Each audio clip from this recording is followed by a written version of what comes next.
Hello, welcome everyone to the three count watch along. This week we'll be watching WCW Uncensored 1999.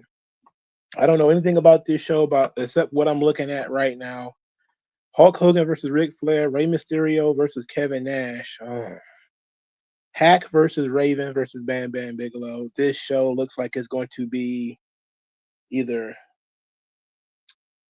super trash or somewhat decent. I remember 1999, but I was not watching WCW at the time. I'm sure I've seen this event before, but not recently. I'm going to give everybody like a minute or two to come in to the show, and then we're going to watch the watch along. I will be watching it on Peacock. I do not know if it's on the WCW Vault on YouTube. I have no idea. I'll be watching it on Peacock. Um, this is our first watch along since the WCW Vault was launched.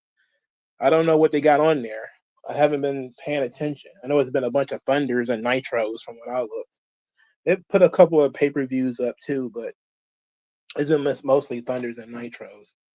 Um, I guess while we wait for people to come in, I'll hit some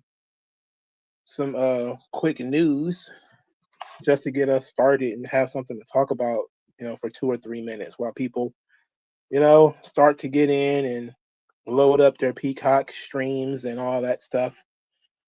I would just launch the show immediately, but I like to give people a chance to come in and catch up.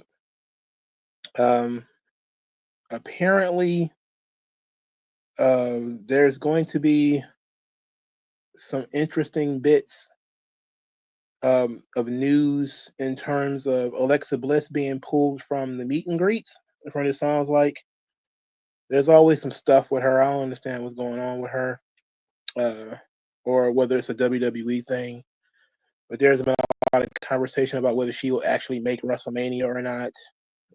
Most people are not sure. She has not made an appearance in several weeks, so it's interesting whether she's actually going to show up or not. Top Dog, how you doing, brother? Glad you're doing okay.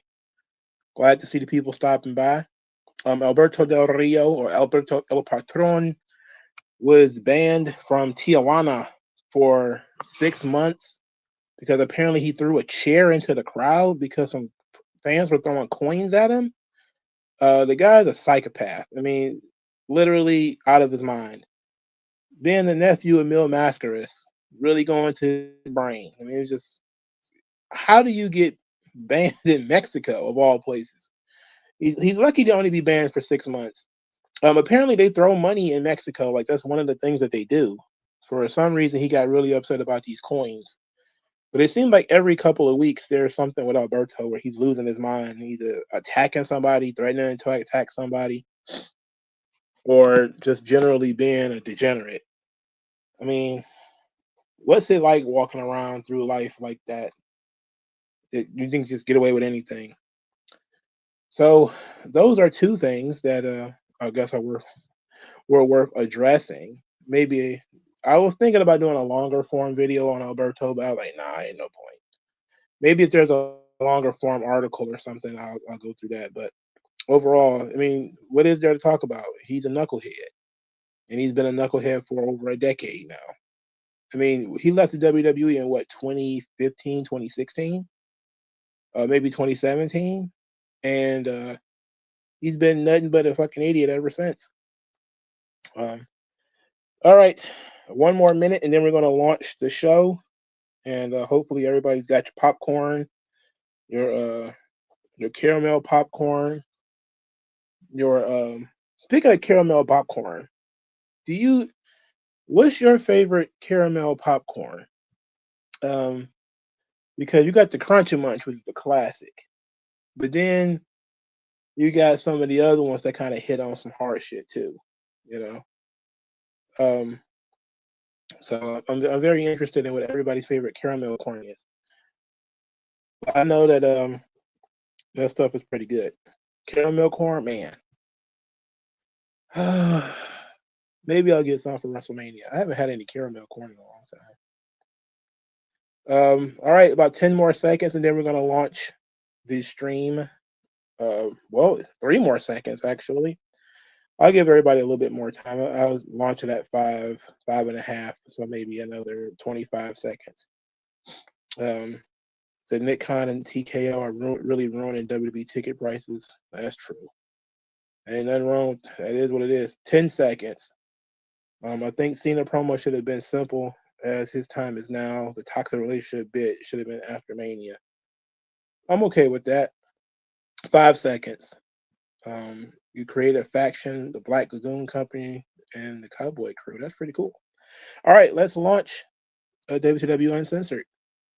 1999. Did I turn the audio up? What's happening here? Oh, there it is. Oh boy. Hey, look, an intro. We don't get these anymore in wrestling.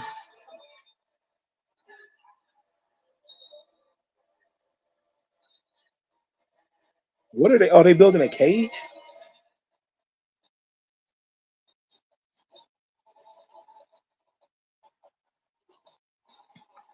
This is when Ric Flair was doing the crazy gimmick, because I can see like elements of that. I don't understand where that was supposed to go, by the way.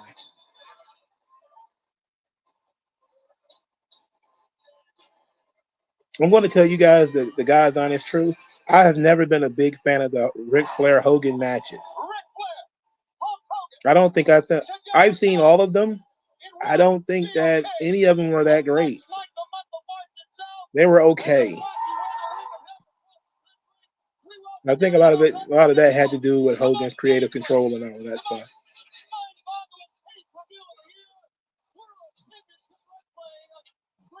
Uncensored. They used to use an absurd amount of pyro. Look at all this pyro. This is more pyro than you get in an entire year in WWE now. Well, until Penta showed up, then he gets all the pyro. I miss pyro. I miss Trons. Really cool stuff that they got rid of in wrestling these days.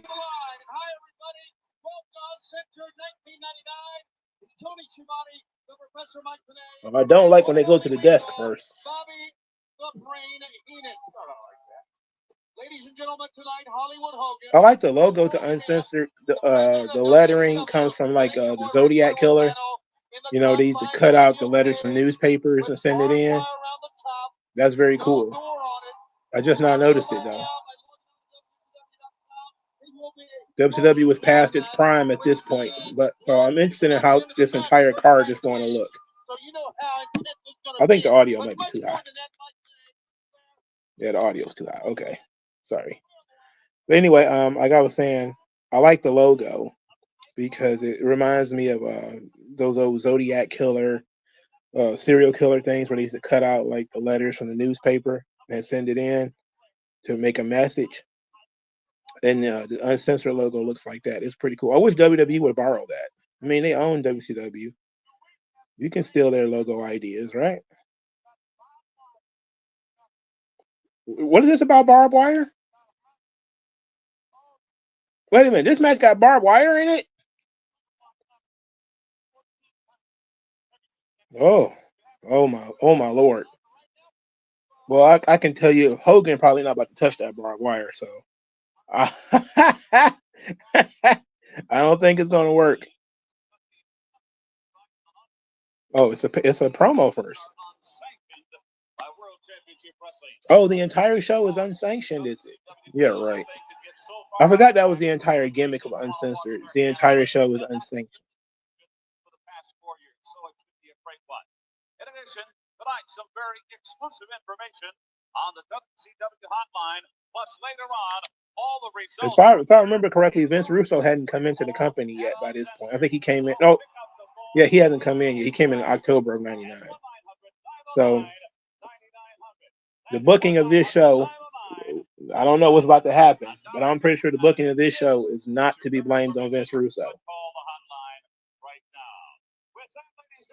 At least I don't think so.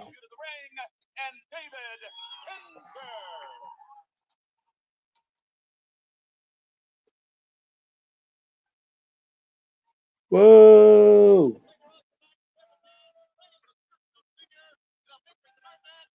This show's been on for 5 minutes now, almost 5 minutes, and they haven't gotten to the ring yet. This is a pay-per-view event. Oh, they're showing video packages. Showing a video package for Rey Mysterio versus Kevin Nash. Oh no, this ungodly thing of Rey losing his mask. Oh my God. Wait, this ain't their first match?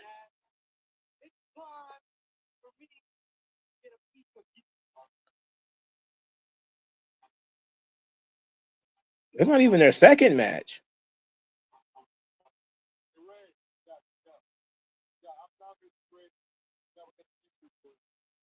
What?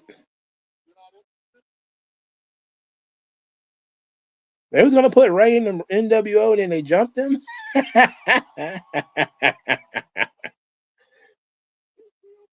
That's weird. Rey Mysterio beat Kevin Nash. That's weird. Okay.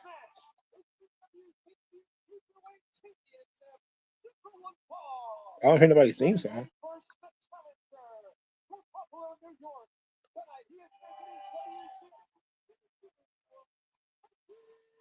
Oh, Mikey Whipwreck, former ECW World Champion Mikey Whipwreck. Holy hell. Top Dog says, what do you think is the best version of Hulk Hogan, 80s or 90s Hollywood, 80s Hogan or 90s Hollywood Hogan? If I'm going to talk about Hulk Hogan, I'd rather talk about the 80s Hogan. Hollywood Hogan was his ego running wild. He was fun though. He was fun as a heel. WG Phil says that barbed wire steel cage sounds like something ruthless aggression era Flair and Hogan would do during the wrestler era of their careers. Glad that era was phased out. Yeah. They're just trying to get attention at this point. Mikey Whipwreck versus Kidman. Oh boy. Yeah, this is certainly an opener. This is kind of like the opener of Nitro, for God's sake. Always remember, Paul Heyman made Mikey Whipwreck the ECW World Champion. And he has yet to explain himself. Whenever people start talking about Heyman being a genius, just remember Mikey Whipwreck was the ECW World Champion. I know he's a talented athlete, but that's about it. And he's quite chunky here, by the way. Which begs the question, was he on something? Or was he doing things? I like watching these shows without having the benefit of dirt sheets and stuff, because I know a lot of people do watch alongs and they have like a little dirt sheet to go with it. Oh, this is what Meltzer and Wade Keller said about the show. I don't care about what these people think. We're watching the show right now. Let's see let's evaluate what we're looking at right now. You think he was on painkillers? Well, he was most definitely on those. I mean, good luck finding somebody in ECW that wasn't on them shits. Where are they going? I respect Kidman's tan. Kidman has a top 10 tan going on here. Mikey Whipwreck looks like every indie wrestler running around the globe today. Every single one. He looks like, an AEW fan's favorite wrestler. Some guy who they probably send to Japan today. A real gringo loco looking motherfucker here.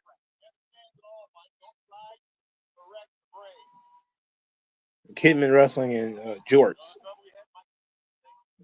Not getting any credit for that, because I've seen John Cena do that for 20 years.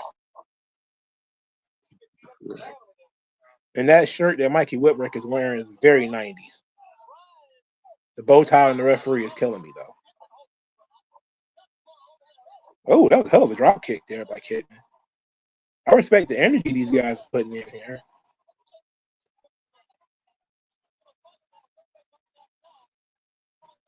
Somebody quick. How old was Mikey Whipwreck here? He had to be like in his 30s, right?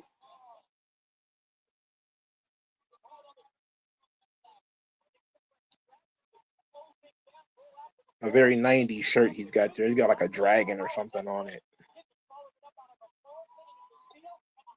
About to drop kick him in the back, huh? Oh no, crossbody. 1, 2. Oh, solid 2 count there. Kidman looks so plain. Jesus Christ. What was that? He was 26. Oh my God, he must have been a literal child when he was ECW champion. Because this is like 3 or 4 years off of that.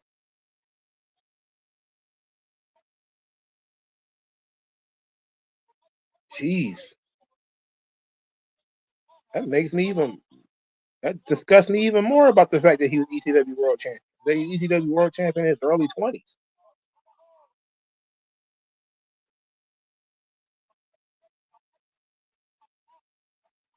Oh shit! Mike Tenay was trying to put Mikey Whipwreck over, and then he did that. He jammed Kidman into the guardrail.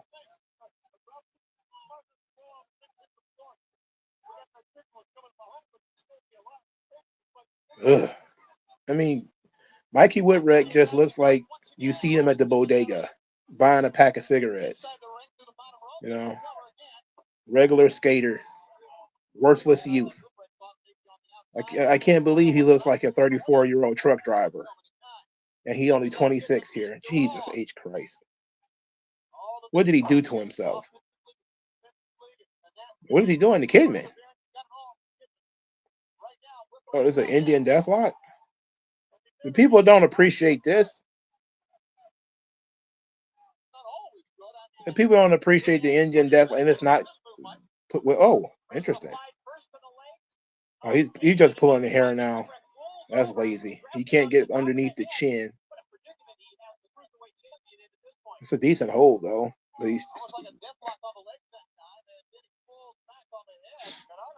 it's like a moon or something on his back. What is going on? That guy in the crowd is giving Mikey Whipwreck the finger.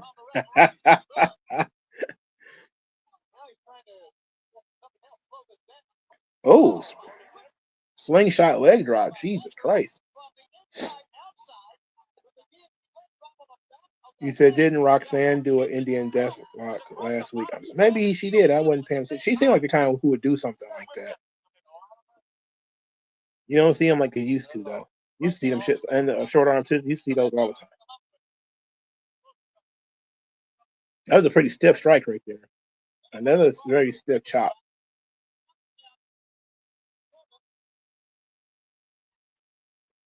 Ooh, good clothesline.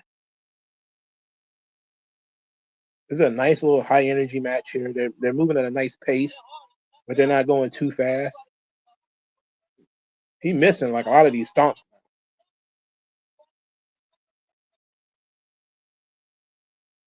Savage is on he's on the placard. I don't know if he's at the show though. Oh, he blocked it. Power bomb. Oh goodness. Oh, kicked out. I hope Randy Savage is on this show. But I think this might have been around the time when he destroyed his hip though. I know he destroyed his hip against Hogan, but I'm not sure if that was before this or after. This is a terrible Dragon Sleeper. And you know, there's probably a guy in this company who uses the Dragon Sleeper as a finisher, so you probably shouldn't be using it in the first match. But I don't know if Ultimo Dragon is still there yet. We'll see when we get there, I suppose.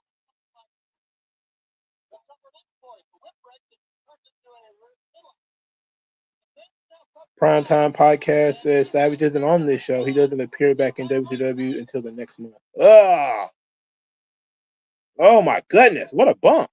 Oh, shit. What a bump that Whipwreck just took. Top Dog loves Pimp Savage. I wasn't a huge fan. I thought he was funny, though. Oh, nice springboard there by Kidman. They doing a lot, but they're not doing a lot.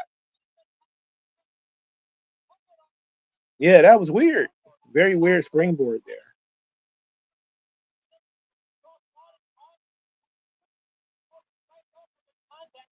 I actually think this match is not pretty bad. It's not bad.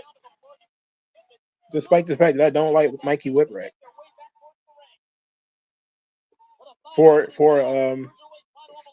In comparison to a lot of the matches you see today, it's actually not that bad. Especially since it's just like a random match. It's not like a storyline or anything.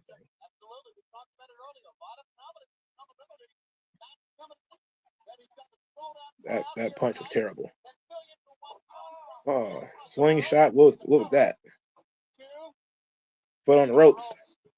Top Dog says he looked cool with the biker look, but Gorgeous George was hot as hell. Oh yeah, Gorgeous George was fine in the move. She was super fine. I'm not surprised to know she was like a stripper or something. I'm not surprised at all. Yeah, see, the thing is, when it came to the girls, I didn't even notice Molly Holly and all them hanging around with him at that time. I didn't notice it until later, I should say. This match is 15 minutes. Yeah, it's moving out of night. Oh shit. Hell of a bump there by Kidman. And he almost destroyed his damn leg. Pretty decent time for an opener.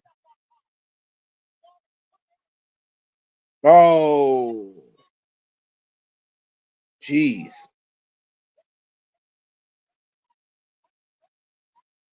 Jeez. Everybody in the front row is wearing jeans. Everybody is wearing jeans. Oh, he over the top into the crowd.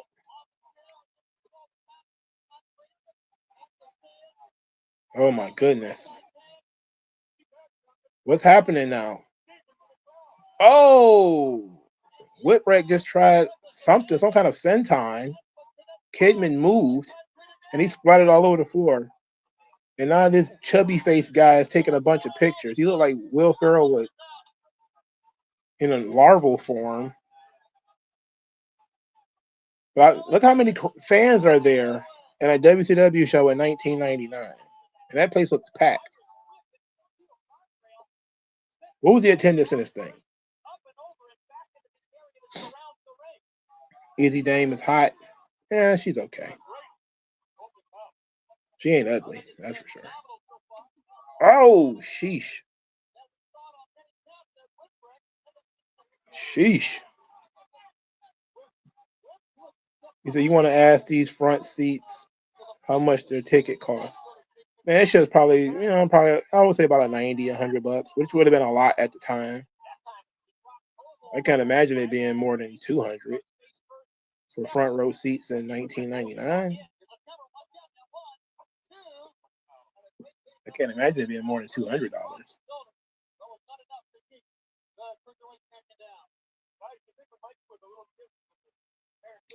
15,000, almost 16,000 people attended, huh? So that means they probably sold about 10,000, 12,000 tickets, and maybe the rest were papered. And I don't think there's 8,000 people papered in there. So I say they probably sold about 10 or 11, 10 or 12. Just not bad.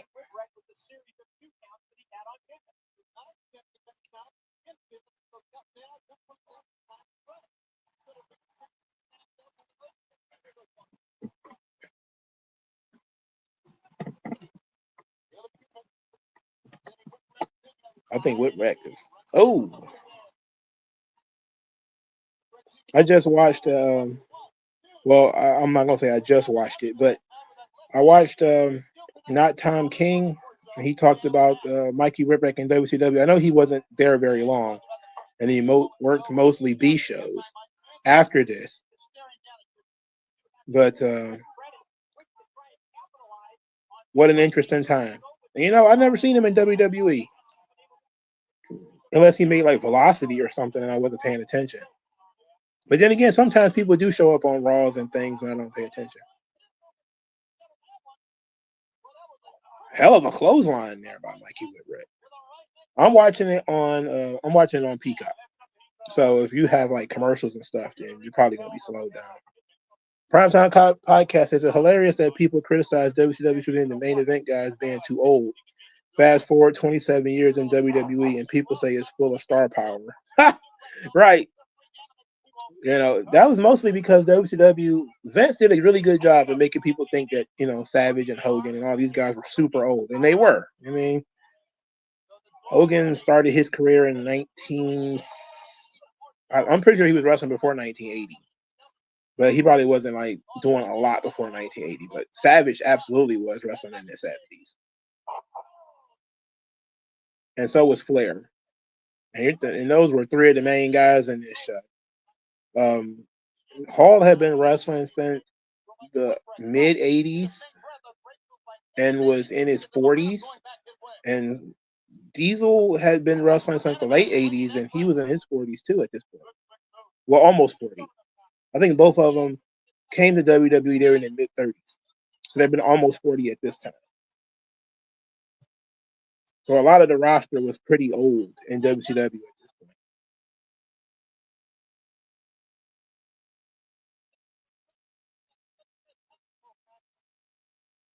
point.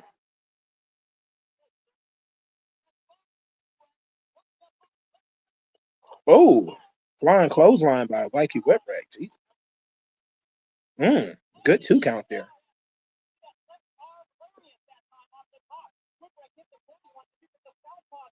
Hogan was only 4 years older than Roman and Cody when he formed the NWO.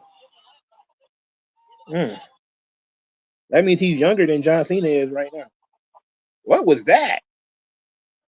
Kind of like a pedigree. 1, 2. He kicking out of everything. I know somebody backstage mad. Because they out here doing a lot. They out here doing a lot.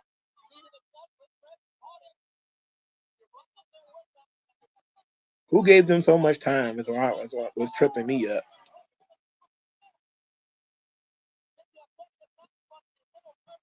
Oh, whoa. Over the head, belly to back suplex in the first match? And he kicked out. Oh, boy. Are they chanting pussy? Oh, the original curtain call, Goldust's first finisher. 2. Wow. Hogan was born in 1953, so he was 43 when he turned heel in 96. Damian Priest became a main event guy last year, and he was 40. Jesus Christ. Oh, man. Yikes. Okay. Kidman about to hit the big shooting star press, I'm sure, right now. It seems to be about that time. And there it is, and that's the finish. 1, 2, and 3. Hey, they had a pretty good match here. I'm surprised they got so much time. And I'm surprised they did so much. But it's a cruiserweight title, and the cruiserweight title usually is good match territory. So that was pretty good. That was pretty solid. For a Mikey Whipwreck match, it might be one of the better ones I've seen. I think the only match I've probably seen that I would say is unequivocally better is his match with Rob Van Dam. And I didn't even really love that match. But it was okay. It was good. It was almost impossible for RVD to have bad matches at the time. But why bring Whipwreck in to lose his first match? I guess it doesn't matter, but why?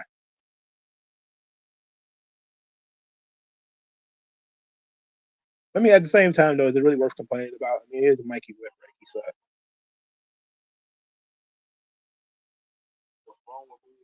Hey, it's Stevie Ray. What?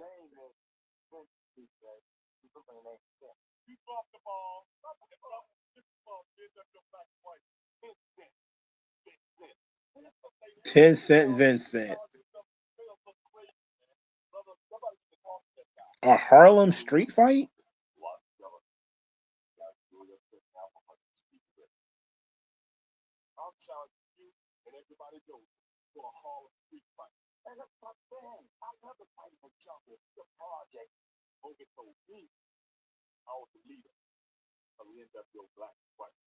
What?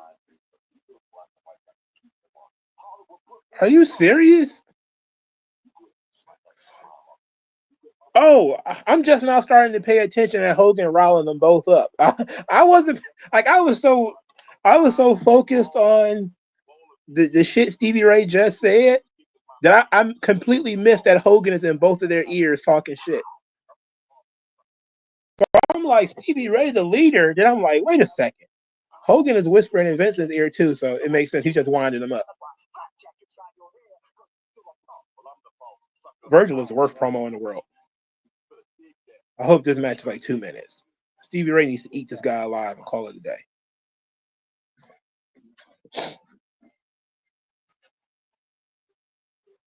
I can tell you I've enjoyed 0 Virgil matches.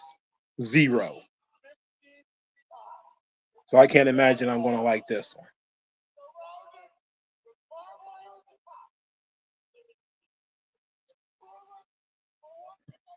Top Dog says, like, what is Triple H obsession with pushing people in their 40s and 50s?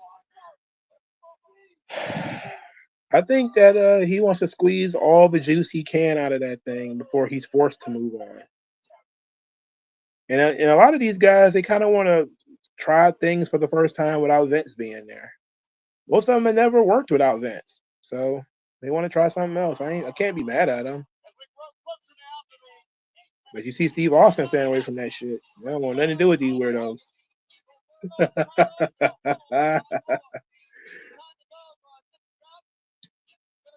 WG Phil says, I'd like to see a new Damian Priest title run under Vince.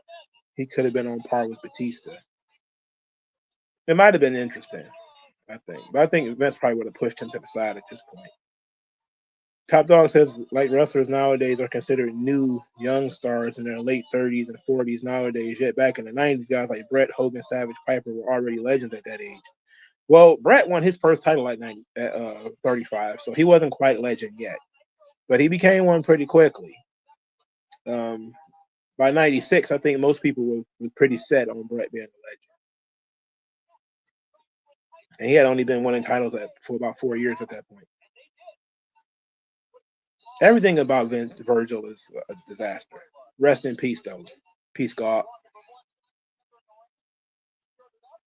I mean, how nutty is it that the theme song just continues to play because Stevie Ray about to come out?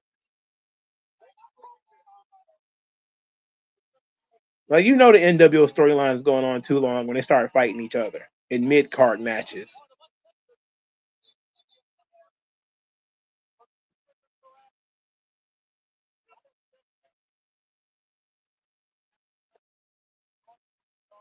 Oh, God. We're 3 years into the NWO storyline at this point. They've had 2 logical conclusions and it's still going on. 98 was Goldberg, 96 was Sting. Sorry, 97 was Sting. It should have been over by this point, but they're dragging it along. Now we got Virgil versus fucking Stevie Ray. Good Lord. Good Lord. But it's a street fight, so maybe it'll be interesting. But why is it a Harlem street fight? And neither one of these people are from Harlem. Well, I guess technically Stevie Ray is kayfabe Harlem.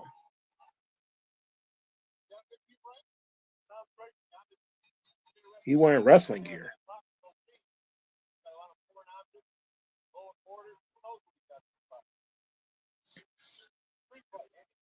Yeah, they need to hurry up and get this out of it. Get this done with. Oh shit. Stevie Ray's a big dude, man. He's huge. No, he didn't kick him in the shins. Remember, Virgil's supposed to have a boxing gimmick. Oh boy. Oh, what a kick. Oh yeah. Finish him. Choke bomb.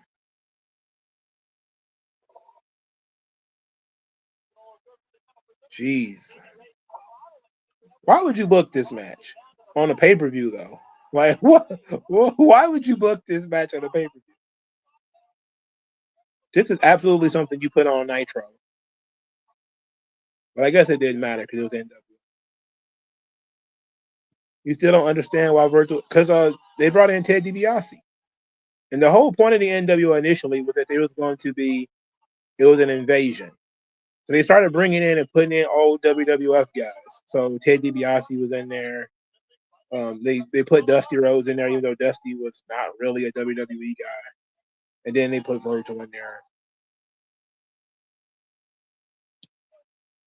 Ooh, he kicked him right in the chops.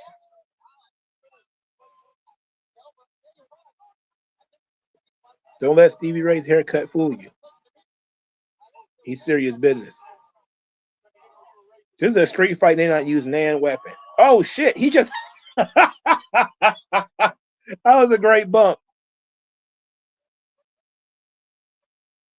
The people are not separating like they're supposed to when the guys are coming in. They try to angling for the cameras. Some work punches look pretty good too.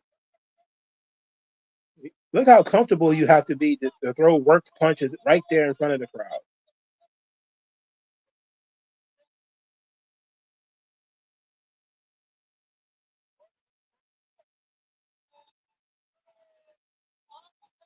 Virgil has had like 2 offensive moves this entire time. He's just been getting his ass beat on this entire time. Wait, who is Stevie Ray got hemmed up over here?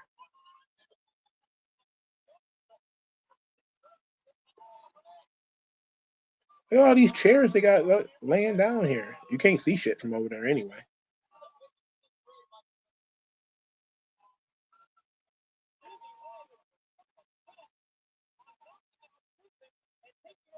Can he stand up?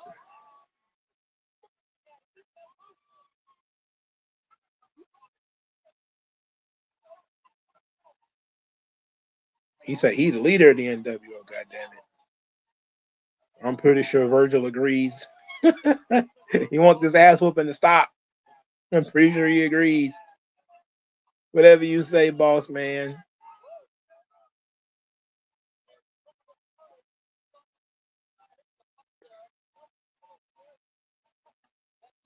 He's rolling all over the floor, running down the steps. I do miss the 70s and 80s where the fans would have got the hell out of the way. This is the 90s. So the fans are all in the way. They want to be on camera. They want to be the stars of the show. It's just as bad today. But look at all these college age weirdos. Oh, limped over the top rope. I mean, not the top rope, top of the barricade. One of the few offensive moves that Virgil has had so far. Virgil's offense does not look good, by the way.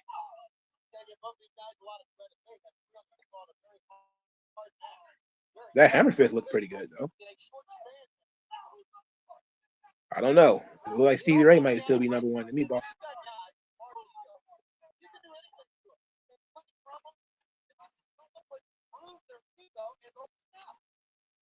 You wearing Tommy Hill pants? Oh boy. Oh boy.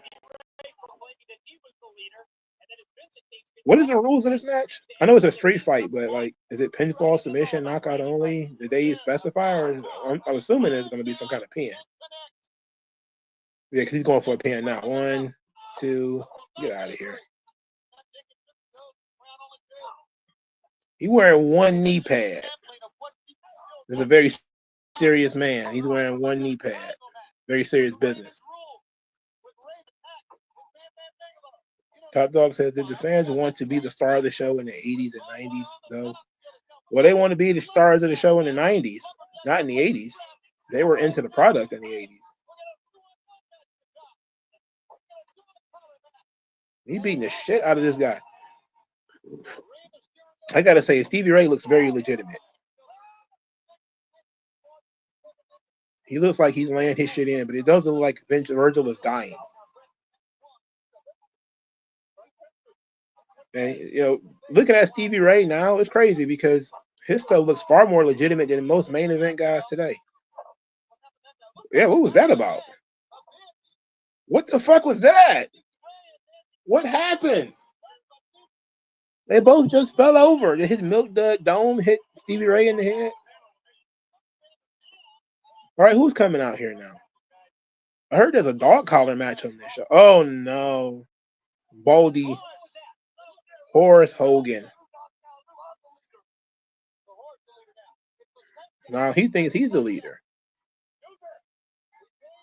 Slapjack. Whoa, Slapjack went flying. What is this now? Oh, it was a pedigree. Oh, I forgot his finisher was called the Slapjack. All right. They could have shortened that up by about 5 or 6 minutes.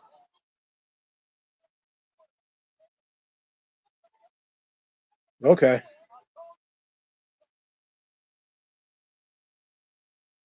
They didn't use no weapons. It was a street fight with no weapons at all. They didn't even use chairs. He just fought all over the building. It's a testament to Stevie Ray's cardio that he's not sweating. You feel bad for Horace? I don't. He's an untalented bum.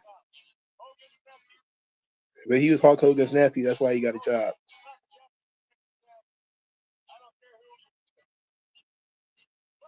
That was a terrible pedigree, by the way. It was the shits. I mean, everybody's seen that move done better. Why not do it better? I don't understand.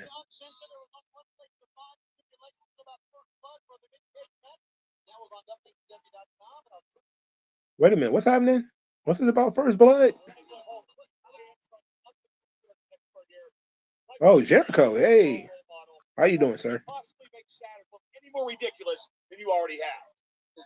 How can anybody make Saturn look any more ridiculous than he already has? This man is obsessed with making himself look moronic and stupid. I mean, look what he's been wearing at the dress ring. He looks like a common streetwalker. He doesn't deserve to be in the same ring as the greatest showman in WCW. By the same token, you're looking absolutely fabulous, by the way. Thank you. You too. You, on the other hand, what?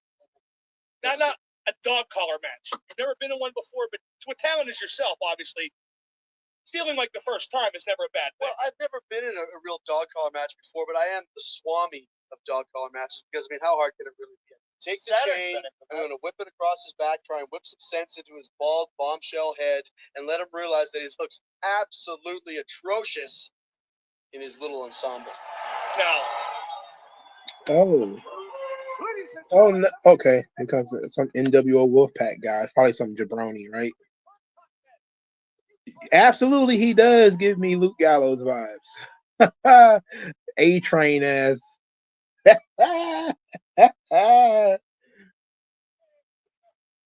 Oh, it's Kevin Nash. Nash about to wrestle already? I thought he was later in the show. He going on third. He just must. Dinner must need to get warmed up or something. Dinner's almost done. You got to go out there and do this. Lex Luger in the NWO was stupid. It's just stupid. It's what a stupid thing. Miss Liz being in the NWO is stupid. Even when she was trying to be a character, she still wasn't very much a character. She was still kind of a Disney princess, just kind of in a weird position. It's not like she ever like broke out of her shell or anything at all ever. That's why it's so surprising the way she left this earth. I don't want to get a copyright strike, so I'm trying to avoid that NWO music.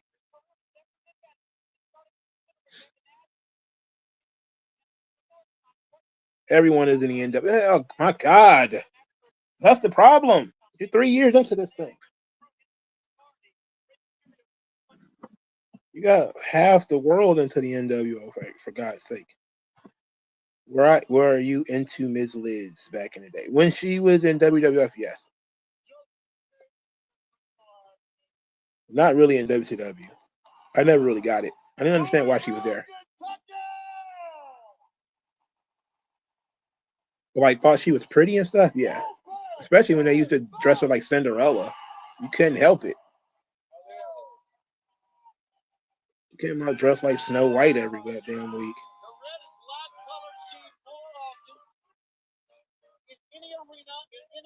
Oh no, filthy animal Rey Mysterio.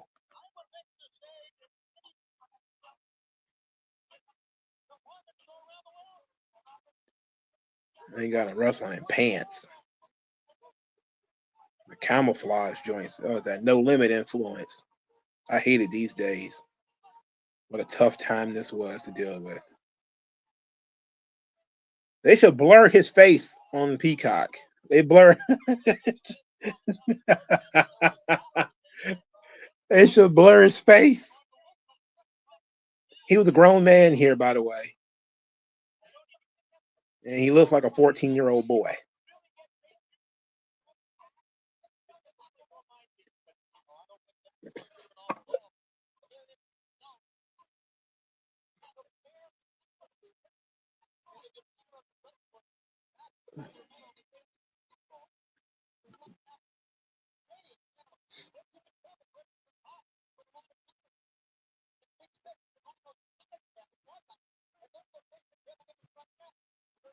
Primetime Podcast says, for real, I thought she looked her best in WCW.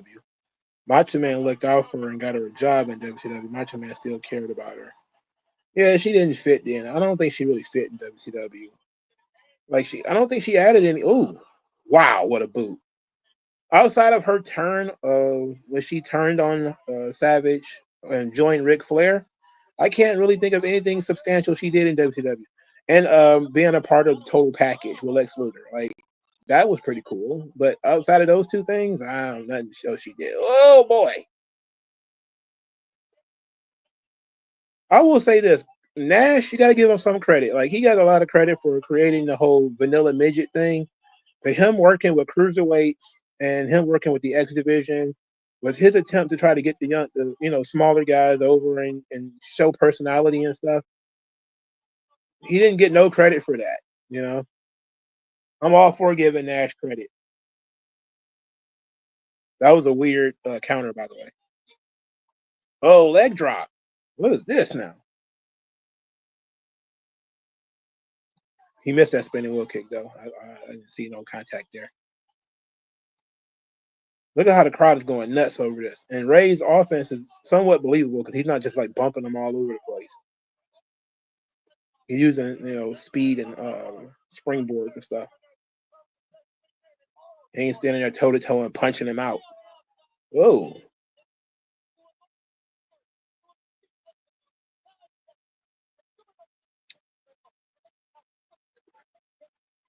I was a big fan of Diesel when I was a kid. Oh, shit. That snake eyes on the ring aprons. That was simple yet effective.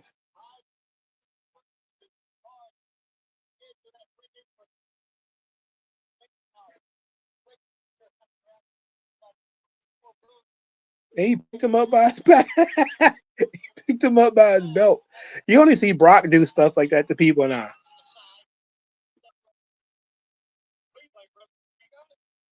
Yeah, it's got to be. The size difference is so ridiculous. And then there's Luger and Liz outside the ring, so they definitely stacked the deck against Ray. Visually, this is ridiculous, and you don't understand how this match is going on for so long. And then you realize that he has help outside the ring. The Giant is the one that has help. Wow, what great visual storytelling.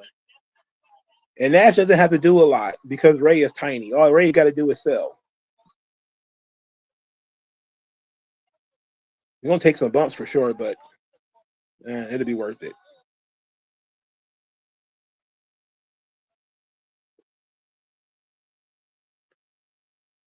Oh, boy. Yeah, buddy. AJ3 said this is back when the deal was if Ray put his mask on the line, everybody, including Liz, would put their hairs on the line. Yeah, he already lost his match. Oh, he getting with the Derek Chauvin. Top Dog says, honest opinion, Mongo, do you think it's better for wrestling to cater to kids and families or cater to teens and young adults?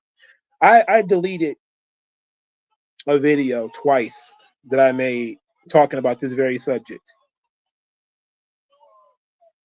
I prefer for wrestling to be catered towards kids because it keeps the storyline simpler and there's less insider terms. They tend to care more about immersion when it's catered towards kids.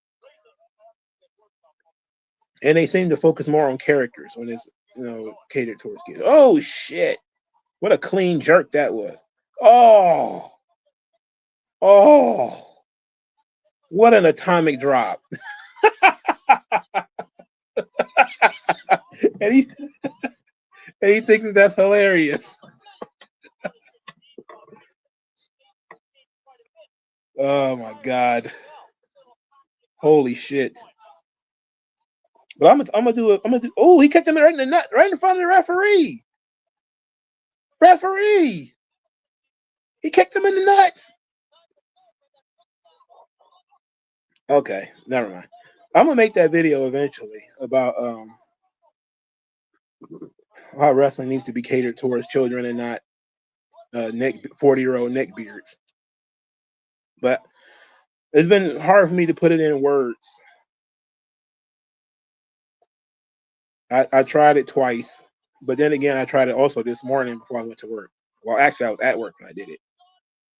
But I never can think while people are, yelling and carrying on outside my office. He caught him right off that moonsault. Oh, Luger, you rat bastard. What a great boot there. Luger in the oversized tee. All the straps are coming down. It's powerbomb time, jackknife time.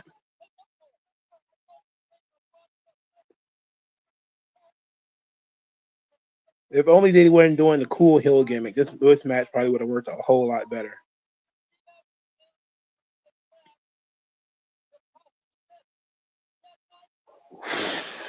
Jesus Christ. What a jackknife. Jesus. He had the audacity to hook the pants. That was fun. That was a fun match. Definitely a match they should have done on Nitro, but it was fun. Nash clearly needed to win because losing to Rey Mysterio was ridiculous. But then you also made Rey look legitimate. They even cheated. Rey lost because they cheated. The Giant cheated. This is what I mean by, simple storytelling. Luger almost botched that too, by the way. The literal human giant cheated. That's crazy. What people want is for wrestling to cater to them. That's what they want. It doesn't matter if it's young adults or they just want wrestling to cater to them. I'm okay with it not catering to me as long as it's good. But I prefer it for it to be catered towards children.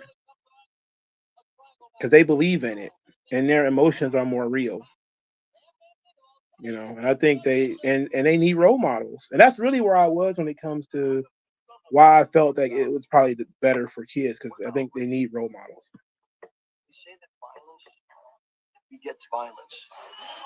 So in accordance with the time-honored tradition of the punishment passed on to me by my parents, I got passed on to you. Hack and Bam Bam. So does Raven. So it shall come to pass. Hope the Raven. Nevermore. Man, Raven was a genius. I was a big fan of Raven even back then. I was never a fan of Sandman. Never, ever. Not even today. These wars have been chronicled very well. I do love Bam Bam, though.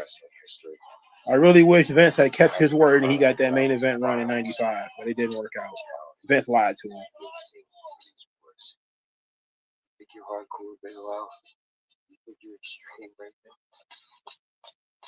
Hey, remember, Sandman was doing steroids at this time. You want to be extreme? You want to take it to the limit?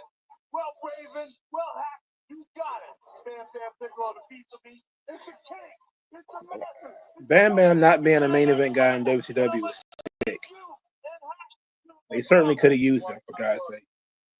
Bam Bam just always felt like a guy who was right there on the cusp of, he just needed somebody to give him the push. Like, I wish there's just so much I wish Bam Bam would have got more out of the world. It looked like he was going to be the man in the 80s and he quit. And then it looked like he might have been the man in the 90s and then Vince lied to him. And it looked like he might have been the man in WCW, but somehow there was a glass ceiling on him. And then he never came back. He never came back. I think he got injured or something. Wait a minute, who is this guy? What's this box head asshole here? Jerry Flynn? Who is Jerry Flynn? Why is Jerry Flynn on pay-per-view? Who is this guy? He's wearing those ninja pants from like Black Belt magazine. Oh, this is about to be something that got to do with Ernest the Cat Miller. Ah, jeez. Oh, I hate Ernest the Cat Miller.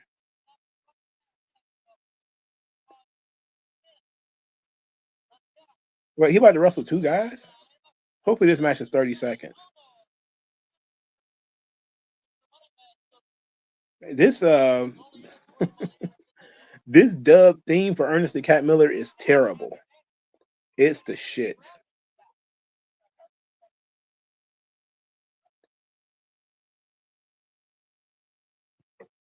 He says a lot of people think it's better to cater to teens and young adults on the attitude, ruthless aggression era. So why wonder why? Yeah, I know a lot of people they think that's when wrestling was at its most popular, but that's really when everybody was trying to be super meta because people like Vince Russo for some reason. I don't know. Everybody knows this shit is fake, so we're gonna have Big Boss Man feed a dog to Al Snow. Get the fuck out of here with that. Even though I thought that was funny as hell, but I thought that whole Boss Man thing was hilarious. Primetime Podcast is the only place did Bam Bam right with ECW. Yeah, they actually booked him appropriately. I just think of how much good stuff that he could have done with like Stone Cold Steve Austin. Like Bam Bam Bigelow versus Stone Cold Steve Austin could have been super fun. Could have been super fun. But just never got there. And this ridiculous hat that Ernest the Cat Miller is wearing with his James Brown gimmick. Like who in the world thought, oh, he's doing a Kung Fu James Brown gimmick. Put him on TV every single fucking week. Look, he's fine as a low mid card B show guy. Damn, Jerry Flynn, you didn't have to kick him that hard. That Jerry Flynn's kind of a big guy though. I'm doing a video on that tomorrow. That Jake Roberts comment about John Cena. I'm not going to spoil it today, but I'm doing a video on it tomorrow. He gave him a receipt on that kick.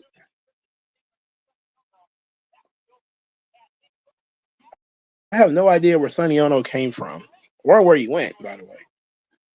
He just appeared one day in WCW. I think that's when he started doing the New Japan stuff. I know he was friends with Bischoff, if I remember correctly.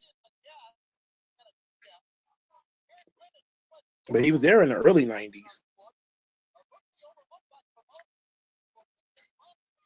He was right to sue WCW, by the way. After looking into the lawsuit a little bit more, usually I don't support, race lawsuits, but he was not wrong. The fake Chinese menu was kind of ridiculous.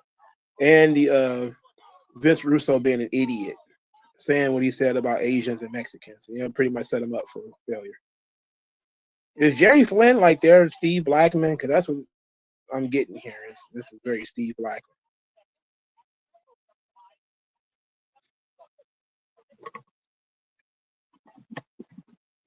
His worked MMA is actually not bad. Oh shit!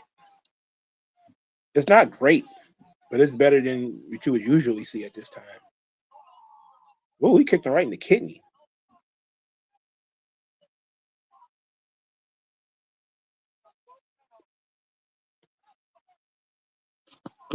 Ooh, great side kick there by Ernest the Cat Miller.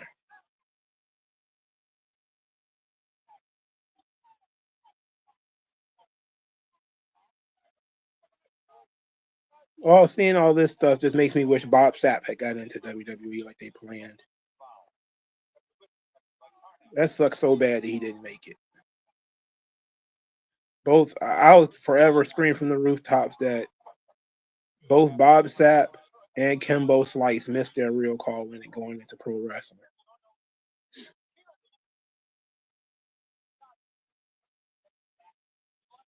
For nothing else but the money. They would have been great. Okay, it's time to wrap this thing up with this Jerry Flynn stuff. Hey, them heel kicks, they look pretty good.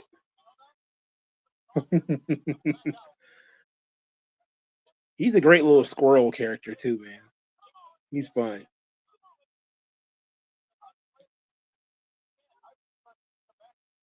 You know what? You know what's interesting? Ernest the Cat Miller is actually in pretty good shape here.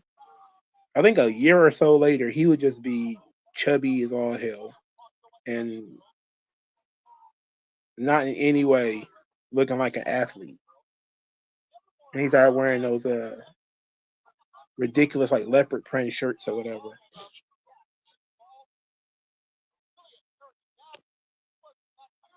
I have no idea where he came from either. Come on, baby.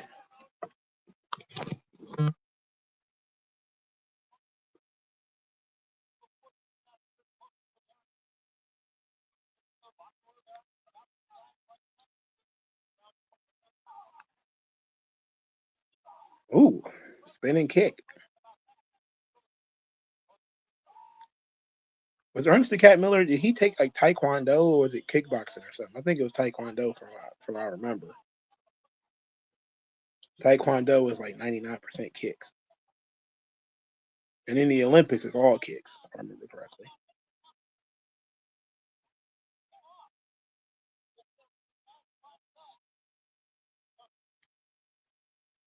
I took Taekwondo in college, by the way.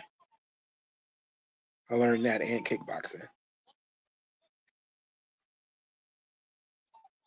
I didn't learn enough to kill anybody. I just learned enough to hurt them.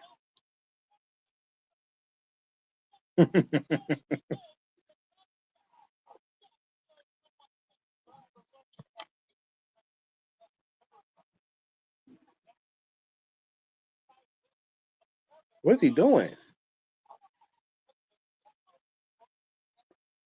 Was that his ponytail?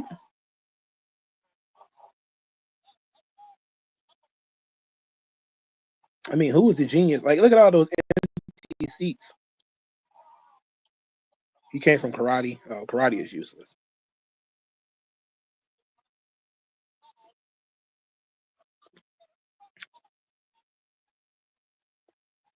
Ooh. It seemed like everybody went to the bathroom at one time. For God's sake, all these seats were full just a few minutes ago, and now these seats are empty.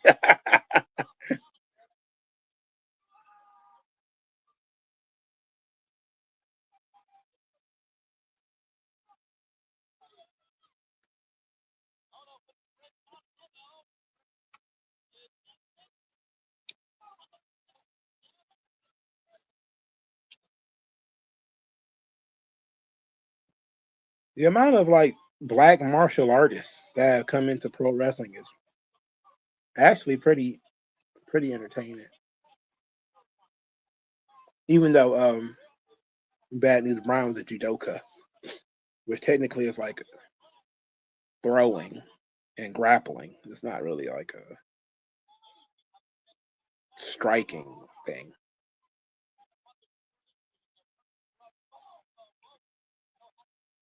But a lot of the black guys who came in, did some kind of martial art, whether it was wrestling or karate or taekwondo or something, judo. No, Sonny Ono's refusing to tag in. This is back then where everybody thought karate was a chop. So you would take your hand and turn it into a knife and do the karate chop. I've never seen that in any martial arts class I've ever taken. I've never seen anybody use that chop. I've never seen anybody use that ever.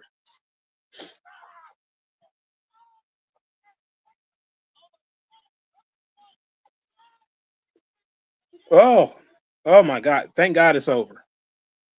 Thank God it's over. It was a botch. It seemed like, but whatever. It's over.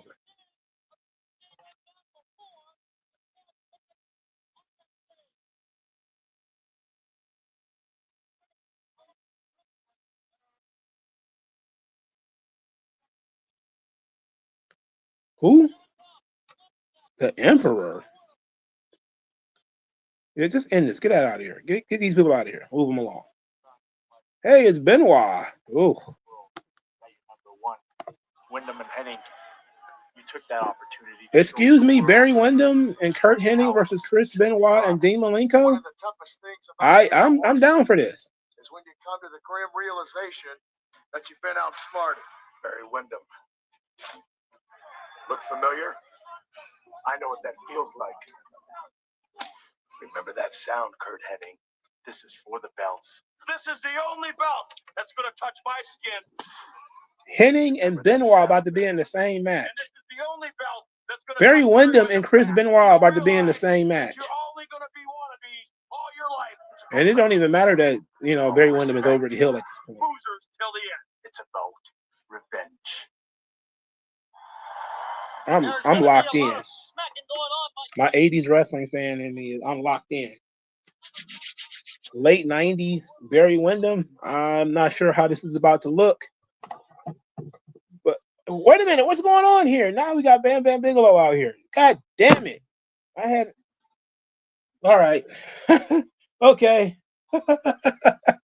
They keep pulling the wool over my eyes. All right, at least I get to watch Bam Bam and Raven. I don't want to see Sandman, but whatever. I guess we just have to deal with it.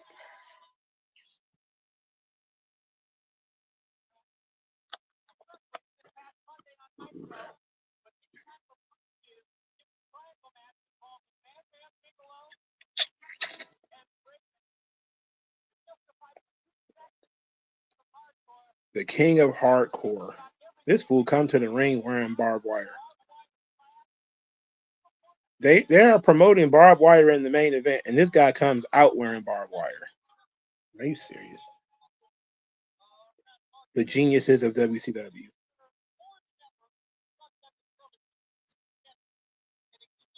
What about me? What about Raven?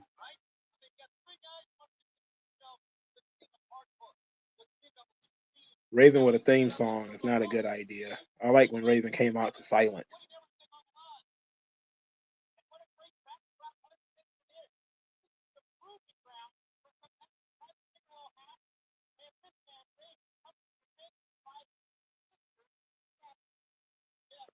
The entire storyline they crafted around Raven was very fun. How many trophies you won as a kickboxer? 0. I didn't win anything. I just learned enough to do damage, but I didn't take it seriously. It's like I didn't take Taekwondo seriously. I didn't take none of that stuff seriously. If I was thinking about it, maybe I would have. I mean, I was watching K1 and stuff like that at the time, but I didn't really like martial arts.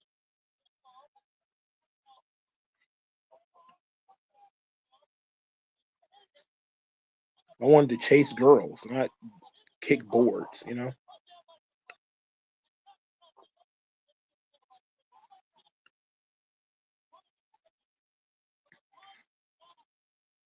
The mass of Bam Bam Bigelow.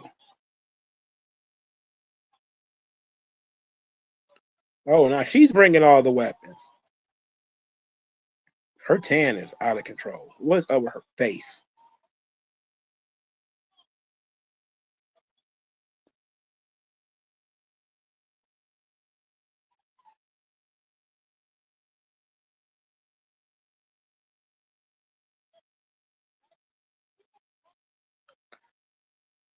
And I got all this shit in the ring now. We're most certainly in the 90s, in the Monday Night War era, because we're having a hardcore match with trash cans, and there's an empty bottle of lighter fluid in the ring. No doubt that bottle is empty. It better be empty, because I don't think they ever did fire in WCW. You don't see trash can lids and trash cans as often as you used to. That used to be like that, and the cookie sheet used to be like the most regularly used weapons in the past, and then out of nowhere it just became kendo sticks and nothing else. Is that an ore? Yeah, of course it's empty. He just threw it. It got an ironing board in the ring. Is that a mailbox?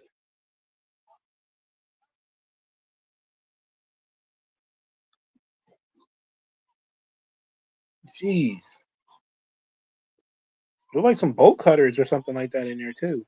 Why would you need bolt cutters in there? Somebody's gonna get their anything cut off of their body. Raven is telling Bam Bam to come do something, and Bam Bam is not paying attention. You can tell Raven is trying to, steer the magic here. It's not working out. Oh shit.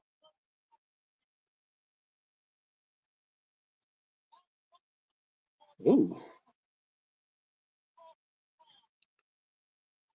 It's just so much shit in the ring now.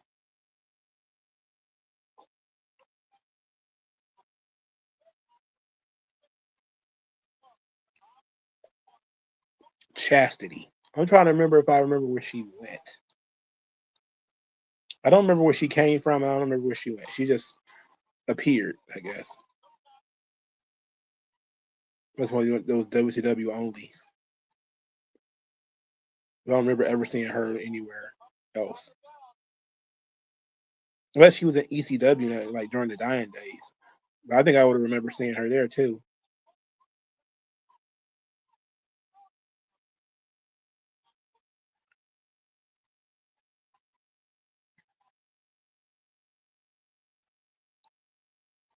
Oh, drop toe hold in there. Do you think she was an ECW groupie? It seemed like she might have been. Because she certainly has that look to her. Like she might have been hanging around in those hotel rooms that Todd Gordon was talking about.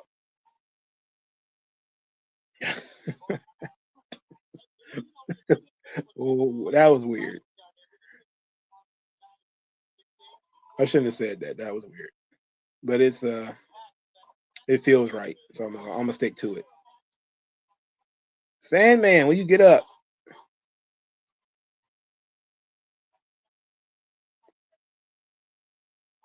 There's not much going on here outside of them hitting each other with stuff.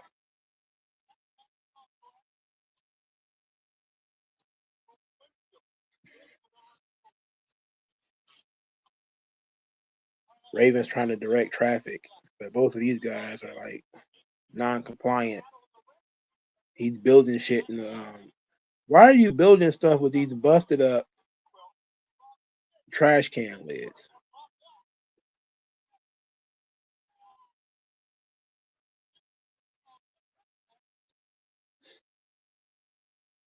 What is happening, man? Yeah, there is a huge snow shovel right there. There's so much stuff. What is that? Oh, that's a fan. You got a box fan. Like he bounced it off a. He bounced off Sandman head. It didn't even make a noise.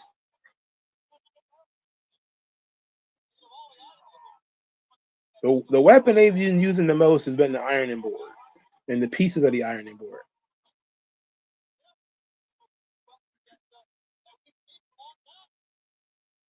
You got a broom now. You got a cookie sheet? Or that's a tray. Those joints were like one shot kills because once you hit somebody with that cookie sheet once, it's bent and you can't really use it again, anymore.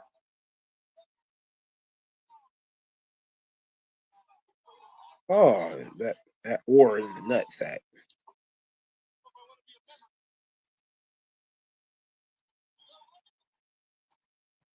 Primetime Pasta said New Jack tells a hilarious story about Devon Dudley falling in love with her and the locker room was smashing Chastity behind his back. Oh. Oh. Oh, that's gross. Ugh. Ugh.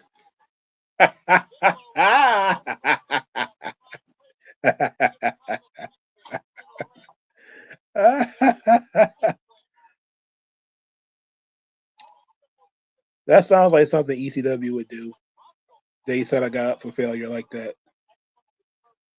I mean, the stories about them in their locker room was pretty crazy. Ooh, that's a pretty stiff one.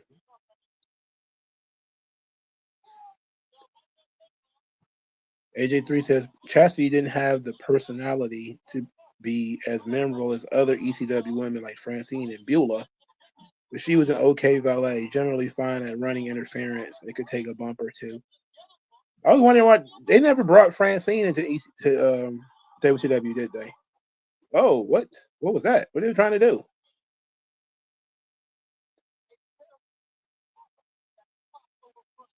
Oh, that's thank you, Tony Schiavone, for telling me what they were about to do. I didn't understand it.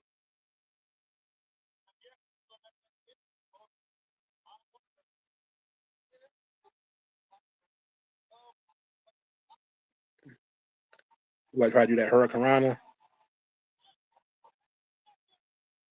Okay. At least he did it. Raven's small, so him taking that Hurricanrana is not bad.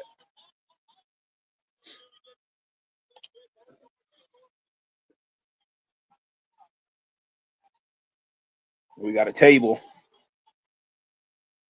Business is picking up. There's a table in there now. It looks like it's put together with construction paper, though. You don't look very strong.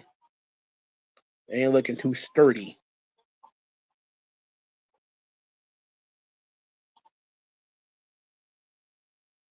Matter of fact, I just now thought about it. Like, what is the point of this? What are they fighting over? I saw the video package, but I didn't get it. I think this is the Who's the King of Hardcore. Like, why do we care? I thought this was a hardcore title match. Very professional of Bam Bam to protect Sandman on those punches. But he was right in front of the camera, so I mean, it is what it is. Chastity like train rides. Oh my god. Well, if she was a groupie, then they probably all did. Yikes. Uh-oh, they doing the Dudley Boys joint. Oh, it didn't break. Oh.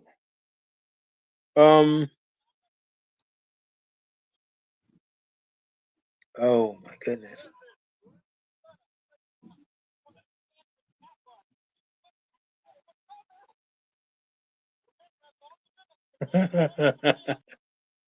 I need to go and learn a little bit more about this young lady. I never really thought about her when she was hanging around in WCW or ECW or anything like that.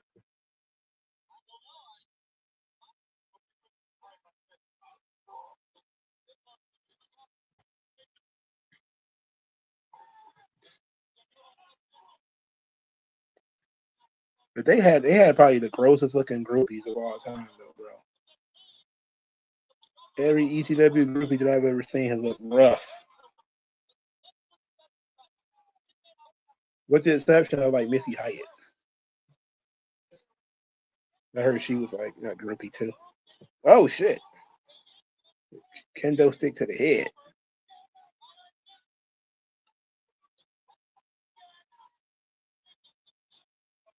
What is this now?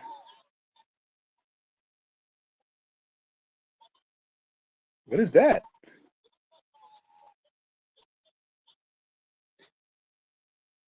All right, this match has overstayed its welcome. Where is Oh, they got another table. That table looks thicker than the other one.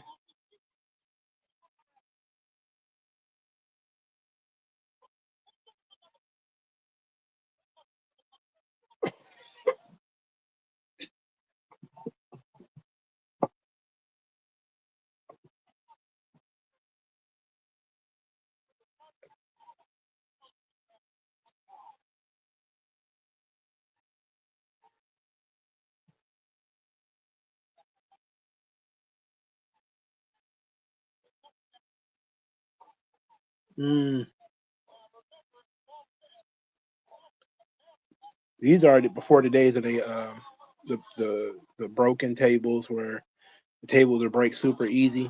Like these tables are sturdy. They hadn't fully gimmicked them yet. Well, the WWF they was exploding in the WWF. Those tables were exploding. Oh shit! Nice DDT from Ray. I always loved Raven's even flow DDT. Now, what is happening? Why does he got tape now? Oh, he's going to tape his arms behind his back, of course. So winning the match is not important.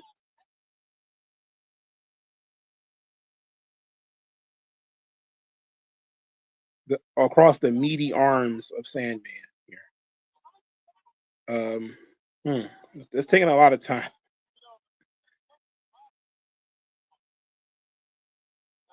Okay. Oh no! Please don't hit him in the head with the chair. And that's exactly what he did. Oh, now they're going for the Foley. He's not cuffed anymore, right? Like he can. He can defend himself. Jesus Christ. Greetings from Asbury Park.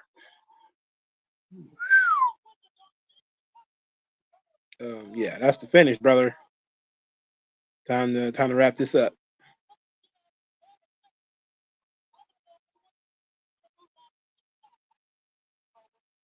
Bam Bam about to try to do the moonsault or the flying headbutt. Oh, he's getting a table. Oh boy. Typical hardcore mindset. Don't care about winning. Let's just go destroy more tables and blow up more shit.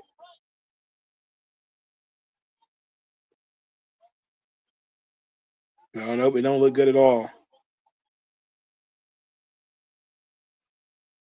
Is that a fire extinguisher?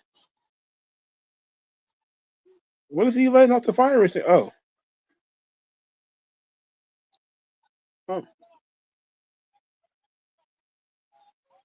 I didn't understand that. Why is Raven under the table? Oh shit! What was that about?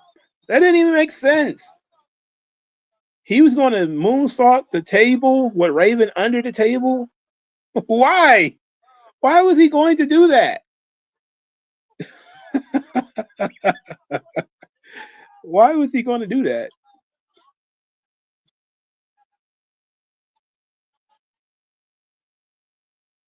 Look at how she's dressed, my God.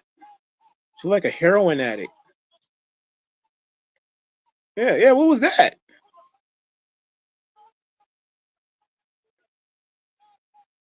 She hit him in the nuts? What is happening here?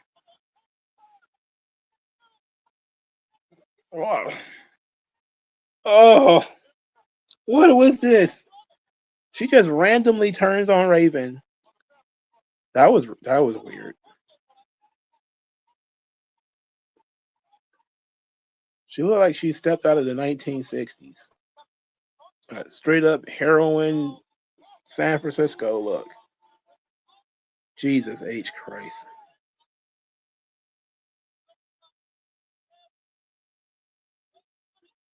Oh, brother. At least this thing is over. Get this shit out of here. One less thing to watch. I'm probably going to forget I watched this tomorrow. Oh, those chair shots to the head are crazy. You can tell Raven is letting up on him. He's not like going full born with these joints, but he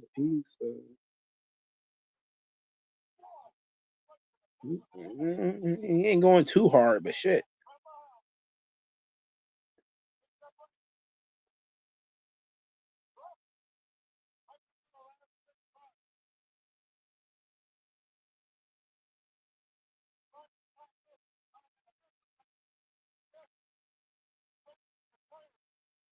I don't understand the finish to this, but I don't care either. So it's just gonna move on.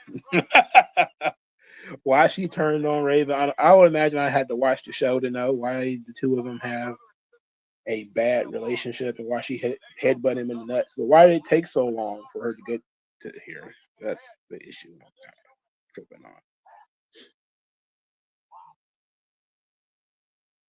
She was like a mess too, by the way.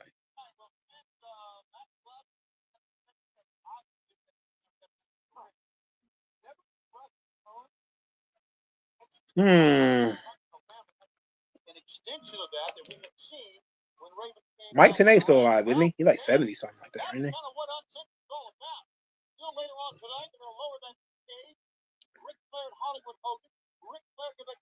Let's see. 1 hour, 19 minutes, 10 seconds. We got another hour and 30 minutes left in the show. I don't know how many matches are left, though. I have no idea. I'm gonna have to leave this sport. So far, not very good. The opener was okay, but everything else has been tough to sit through. Been trying to make it fun for myself. On the line in this match against Hollywood Hogan in an effort to get his title, the World Championship, for the 14th time.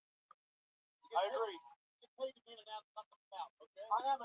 Why is Bobby Heenan turning around? What's going on? Also, fans, we have a lumberjack match. Bobby. I love Bobby Heenan. Come away with a lot of gold here tonight. Khabib Malenko and Chris Benoit certainly are two men to trust. What books do you recommend on writing action pieces? I know you recommended John Carter, Dialogue and Romance, or all three. Study from writing. Tarzan, Robert E. Howard.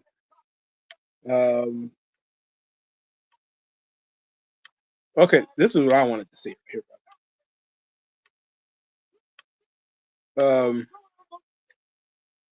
If you want to write romance, I don't know. That's a good question.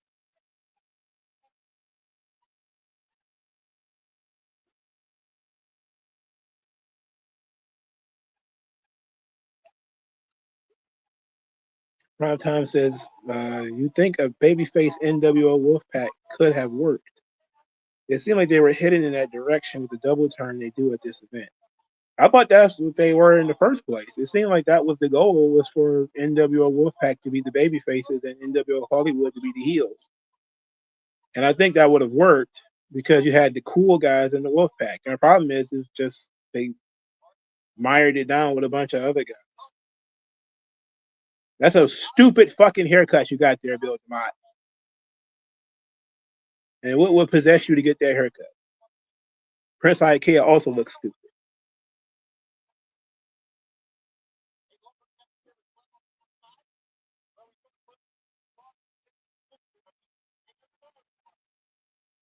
Oh, this is an old Horseman theme. Okay. I haven't heard this in forever.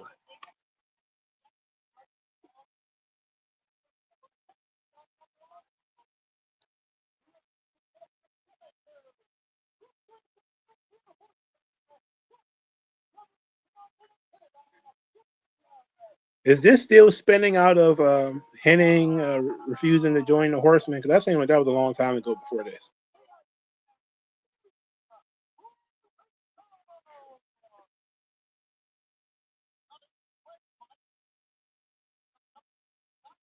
In a perfect world, these two would have been a really great tag team together.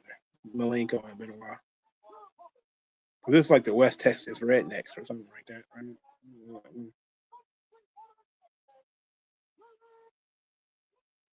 At least Kurt Hennig had some fun when he was in WCW, hanging out with Rick Rude and Kurt and Barry Windham. That had to be fun for him.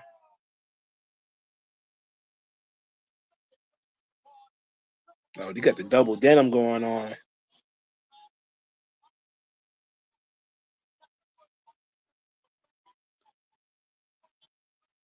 Neither Hennig nor Wyndham are in their physical primes, but they're probably better than 99% of the people who appear on this show. And that says a lot about these two guys. Hennig was washed in 92, so he's still hanging around in 99, so that's amazing. And Wyndham probably was washed around that same time because he was really bad as the Widowmaker. He sucked. And that was in 96.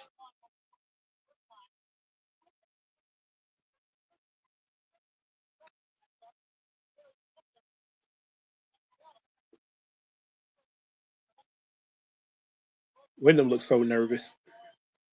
You know he's working on. He's to work the shit out of these guys. This should, by all rights, be the best match on the show, considering the talent in the ring. And then the gimmick is not too much in the way. Like the strap guys outside the ring is not going to distract from what's going on in the ring. So these guys should put on a hell of a match.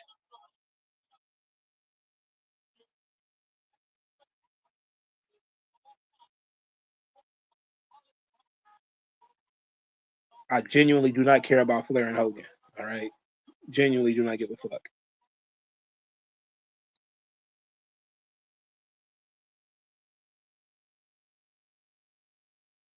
Is that Van Hammer? Who's this guy right here with the blonde hair right here? That's not. No, he's not Van Hammer. Well, who is he?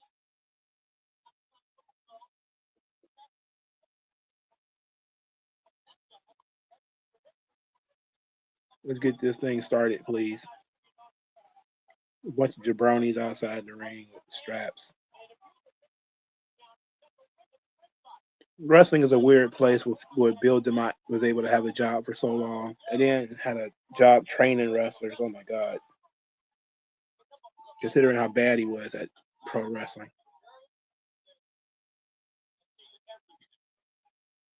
And being utterly talentless.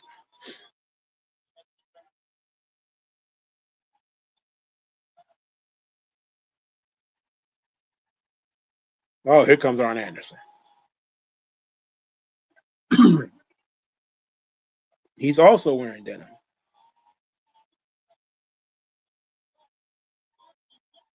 They got Ming. He got the hood rat braids. Oh, Jesus Christ. He's also wearing double denim.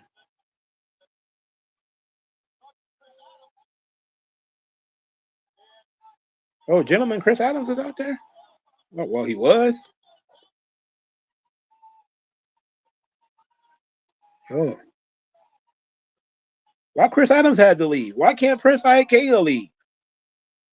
Why can't Bill DeMott leave? Bring Chris Adams back. I hope he got paid for showing up. Wait a second. How are you gonna try to run away without anything happening? Oh, they getting ass whooped.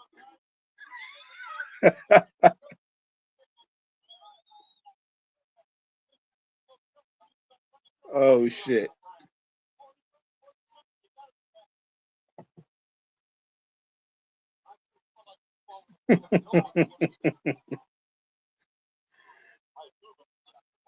They gave away the whips too early, I think.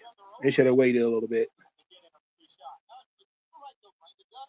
As much WCW as I watched, I don't think I've ever seen Hennig and Benoit in the same ring at the same time.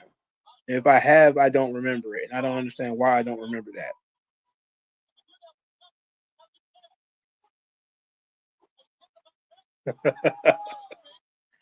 Ah!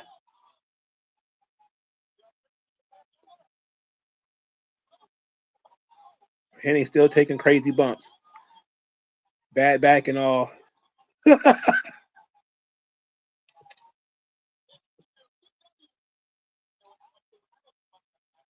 Jeez.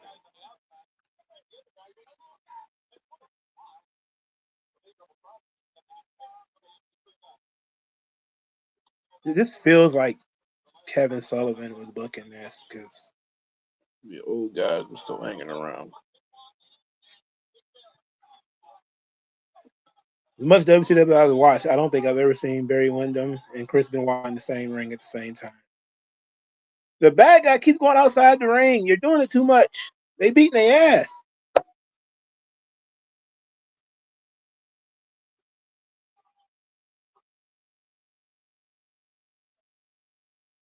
The Lumberjacks have done more damage than Malenko or Benoit. Malenko hasn't touched anybody yet.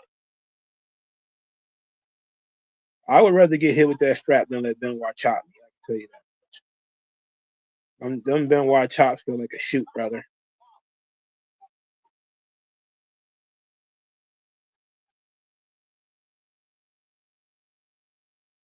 Oh shit! Look at this aggression here between Malenko and Hennig. Barry Windham's a fucking giant compared to Dean Malenko. Malenko's a very tiny man. What's he trying to do?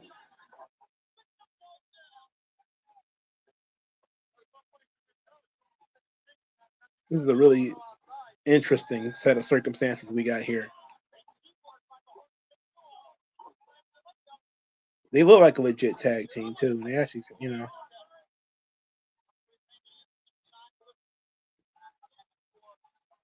Ooh. Nobody needs any Benoit chops in your diet, especially not at that age.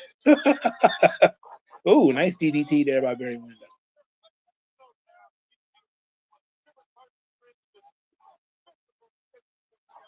And he going after the legs now. Sensible offense here.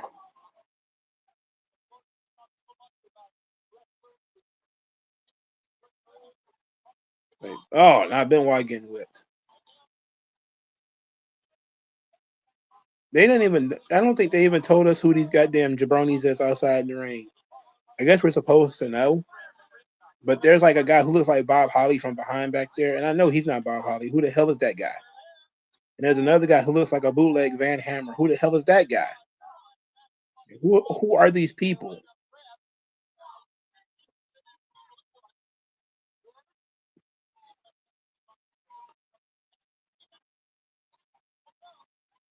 I only know Ming, Arn Anderson, Bill DeMott, Norman Smiley, Ming. Ming's braids is kicking my ass. It's amazing. How much time do you think he sat still and let some girl twist it in his hair?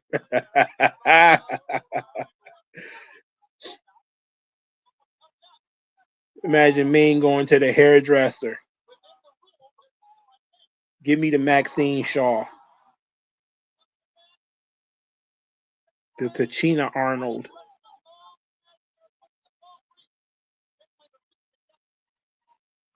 Great punch there by Wyndham. Great working punch. Ooh-wee. Great lariat by Wyndham. Fast count by the ref, my God. Randy Anderson.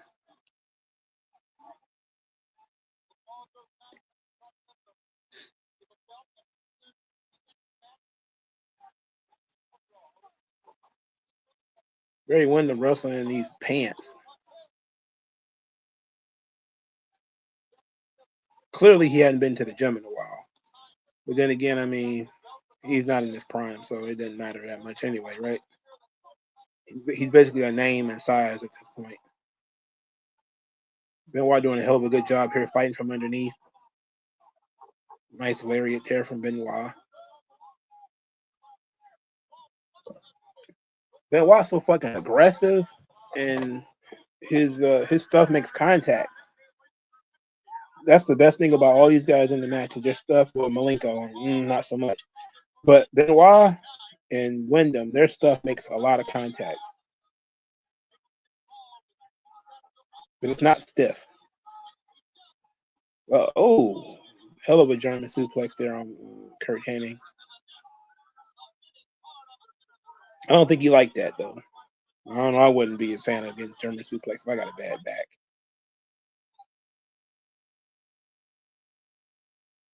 If Kurt Hennig would have just pulled a Randy Orton and just decided he wasn't going to take any bumps after 94, but kept wrestling, he might have been the greatest of all time and won a world title. But instead, he decided he was going to go out there and take bumps. Perfect flex coming. Oh, he's fighting it. He's fighting it. Oh, he put the perfect flex on him. And it's a fast count by the ref. Come on, ref. God damn. Oh, here comes the Texas Cloverleaf. Starting to pick up some steam here.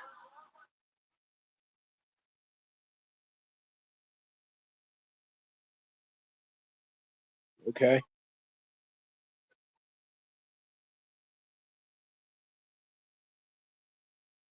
They're doing some good stuff here.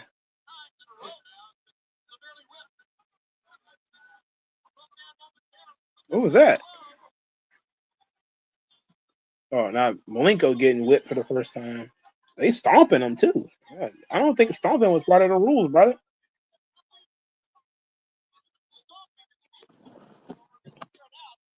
Why is Arn Anderson trying to protect these guys? Stop playing goalie. Go sit your ass down somewhere. Hell of a body slam there too.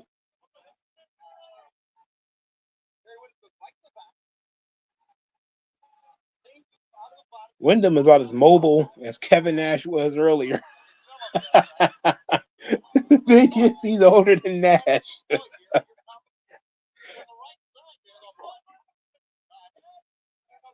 And had been in the business longer than Nash, too. They have more bumps on that body.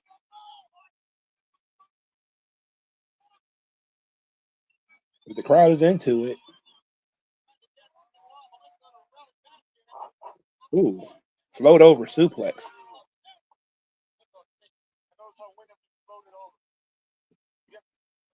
Very, very much so. Barry Windham is absolutely one of those guys that came into the business at the wrong time. If he'd have been a few years younger, he'd have been great. But he came along during the era of Flair and Dusty and Harley Race, and they were never going to put him over those guys. But he got a run. You know, he got a nice little run out of it. Matches with Flair were phenomenal. Four Horsemen work was phenomenal. Unimpeachable professional wrestler.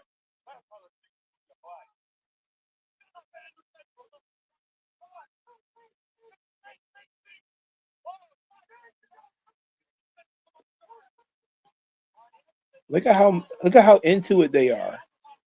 Arn Anderson is working, man. He's outside the ring yelling. He's running around the ring. He is more busy in this match than you see most managers. Most managers in today's wrestling barely move. They barely do anything. Everybody is busy here, with the exception of that one guy who hasn't moved at all. I don't know who he is, so I can't call him out. Who's that muscular guy right there? He's lighting Malenko ass up with these chops now. Talking about Kurt Hennig, for those of you who are not watching.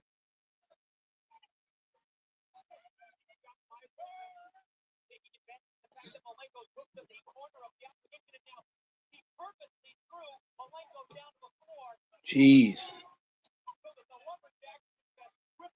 They're getting bored of beating Dean Malenko ass at this point. They've been beating his ass. They got bored.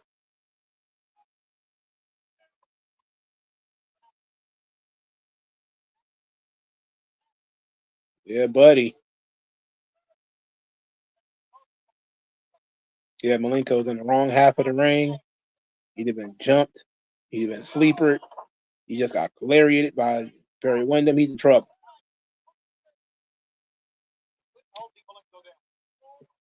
This means there's probably going to be a Benoit hot tag, which ought to be very good.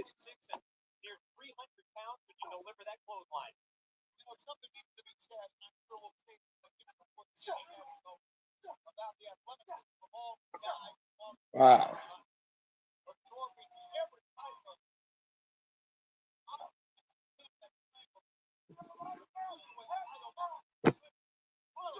I'm not a big fan of Barry Windham's haircut. I can tell you that much. I'm not thrilled about this haircut he's got going on here, but I mean, I guess we've all been there with the bad haircuts.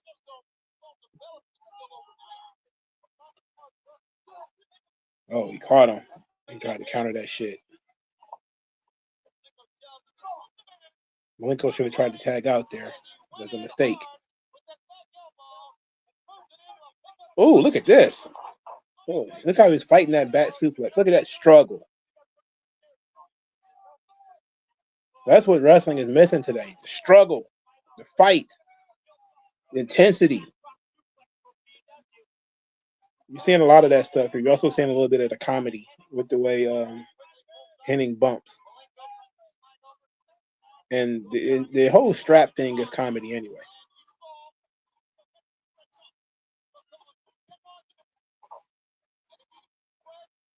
Ooh. Benoit knocking their heads together. Oh, treating them like jabronis.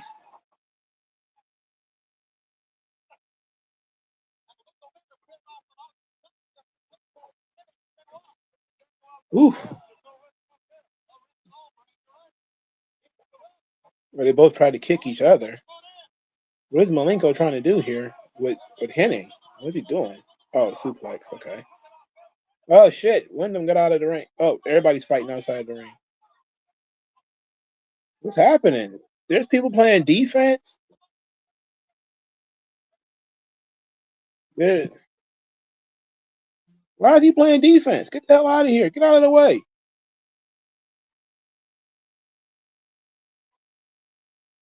Oh, ooh, what was that?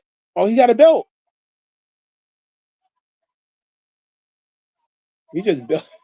Uh-oh. Arn Anderson got a weapon. What is that? It's a crowbar? It's a tire iron. Oh shit. Oh shit. Oh. Oh my God. That was violent. He punched him with the hand wrapped in the belt. He no-sold it and put a fire. And put a tire iron in that motherfucker, man. Not hitting his. Oh shit! Did he even make it on that flying headbutt? 1, 2, and 3. I don't think he made it. Camera angle kind of gave it away, but I think he fell kind of short. You know what?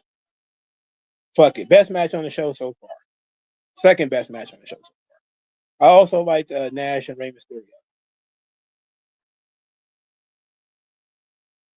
Second best match on the show so far. I wanted it to be a little bit better, but you got to take into account that Hennig and Wyndham are not up to their physical what they can do, and they had to work with the gimmick and everything. So, but the gimmick didn't take away from what they could do in the ring.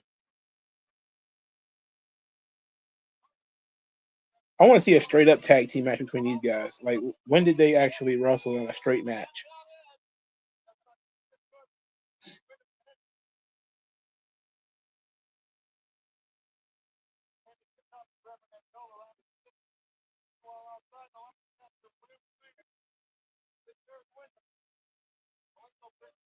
I like they showed the context for the finish, not just the finish.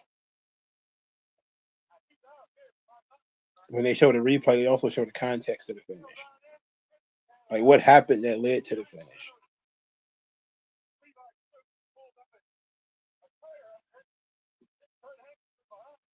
Hennig fell right in position, and I don't think Benoit made it. Barely. He barely made it.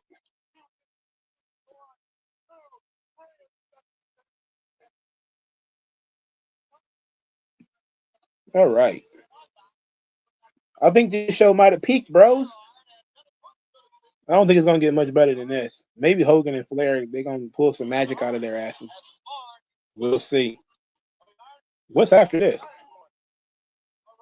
Oh, Jericho's coming. So that means I have to wrestle Saturn. That means I got to watch Saturn in a dress. I'm not a fan of that.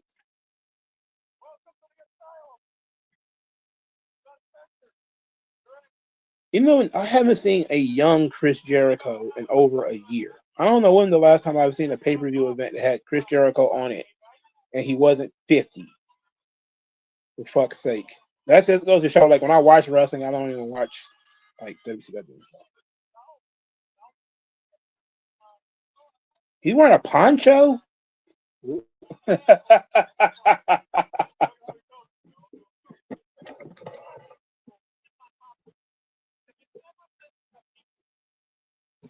Okay, okie dokie. This is early 1999. Jericho will be in WWE a few months after this because he was in WWE. I know he came in in '99, right? He came into WWF in '99. Did he wrestle at SummerSlam '99? I don't think so. Because Ken Shamrock didn't make it to 2000, if I remember correctly, and that was his first feud. Yes, they really are. They dubbed the Walls of Jericho into the WCW thing because they don't want to play his original thing, which is dumb, but on brand for WWE dubbing. They do that all the time. It's the shits. I think they dubbed Raven's theme too. Are we looking forward to this? I've never been looking forward to a Saturn match unless it was the Eliminators or his match with Raven. That one match with Raven, yeah, it was pretty good.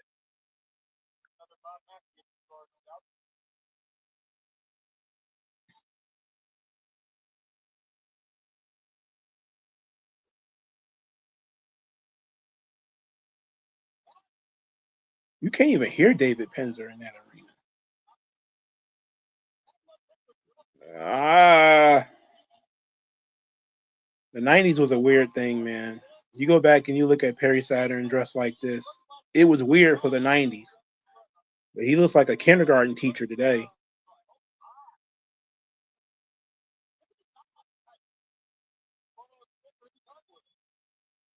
Back then, he was like a school shooter. The world has changed.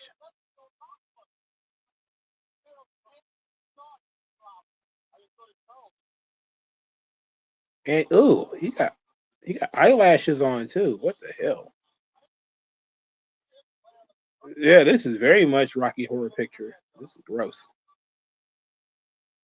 You got eyelashes on, brother. This is probably the deepest into the card Jericho has ever wrestled, huh? Wait a minute, Goldberg not on this show?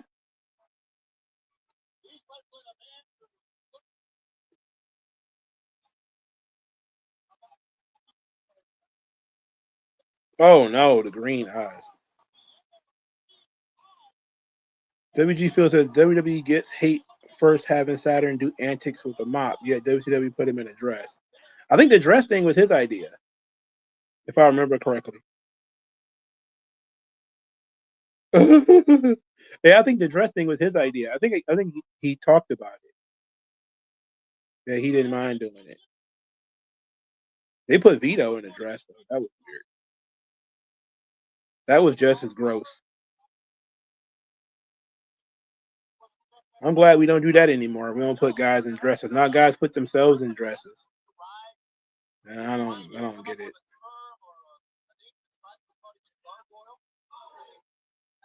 He looks like a cartoon character, a comic book character.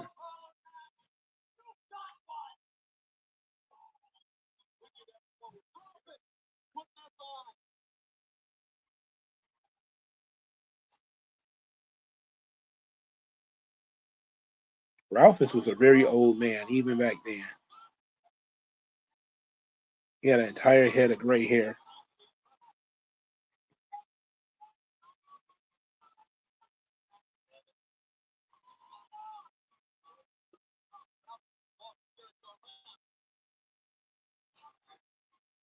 The audacity of Ralphus to not do what he's told.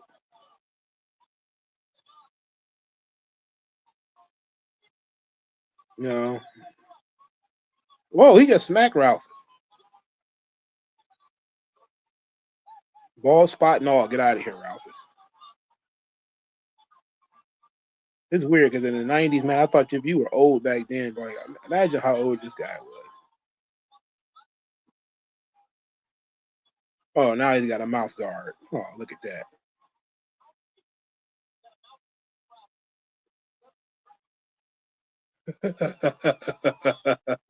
He said he got an attorney.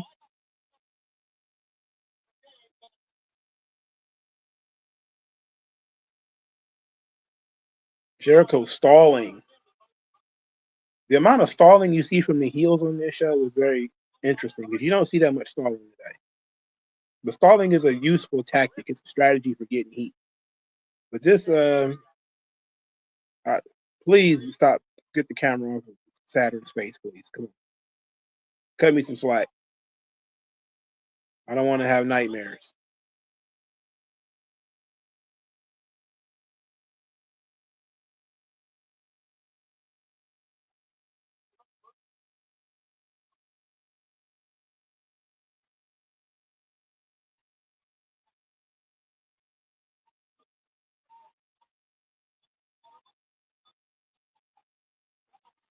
Jericho is milking this until he gets the reaction that he wants. And now he's finally starting to get it. Why did they ring the bell before Jericho even has the collar on, for God's sake?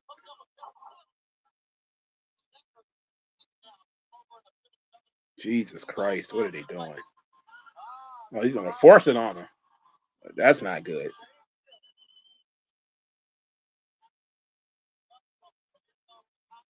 All right, we got ourselves a dog collar match here. Chris Jericho versus Perry Saturn, or just Saturn. I prefer just Saturn. I refuse to call this man Perry.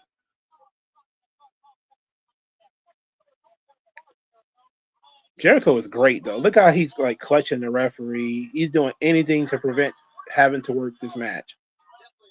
Stalling to put the damn thing on. Now that the thing is on, he refuses to get to let Saturn use it as a weapon.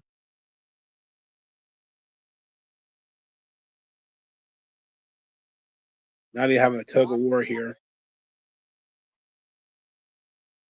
Oh shit.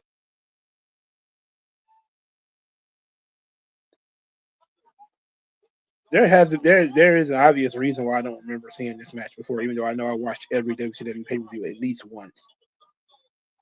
Including that pay-per-view in Korea, Collision in Korea, which is not on Peacock for some reason. I watched that entire event too. It was the shits, by the way.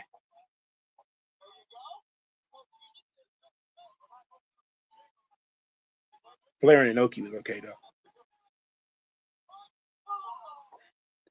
You could tell Perry Saturn is pulling his punches with that damn chain.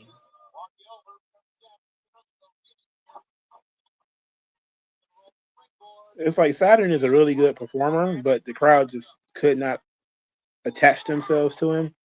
So he's never over, except for when he was talking to that fucking mop. Then he got super over at that point. It was ridiculous. He could have made a millionaire out of merchandise for mops.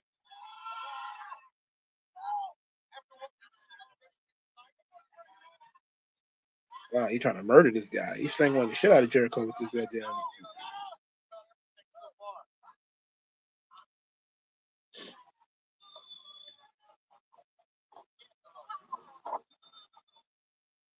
Ugh.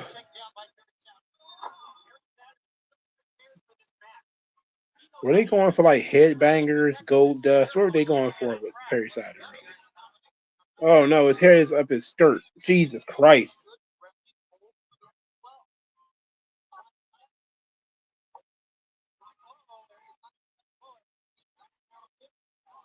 Ooh.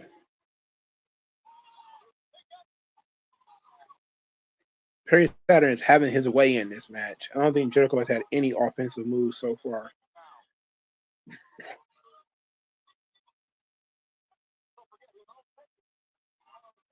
Oh shit, he pulls him off the top rope into the cage. I mean, into the barricade.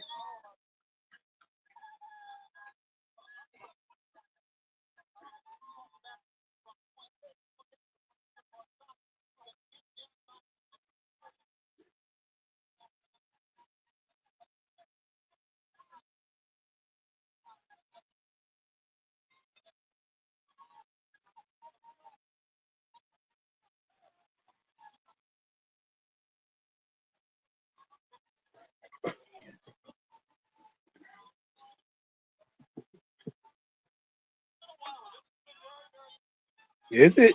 I haven't been very entertained by this dog collar shit. This thing needs to end. It's like the people don't care about this. Jericho had to work extra hard to get the heat for the early part of the match, but now we've settled into the match, and Saturn's getting nothing for kicking Jericho's ass.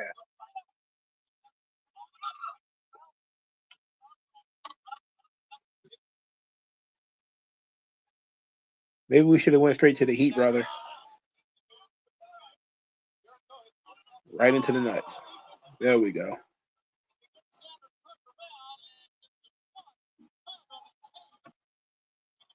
The people like Jericho, or they respond to Jericho. They don't respond at all to Perry Saturn. Even beating Jericho ass like the last 4 minutes and was not getting anything. Jericho does one offensive move and people start standing up. That just goes to show who's over and who's not over. Now he's about to lynch Perry Saturn.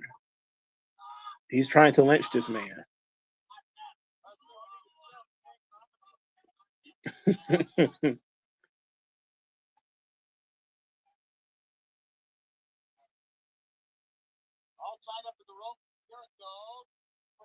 Oh, nice little springboard shoulder block there by Jericho. Put so much at risk, but you have about 200 too.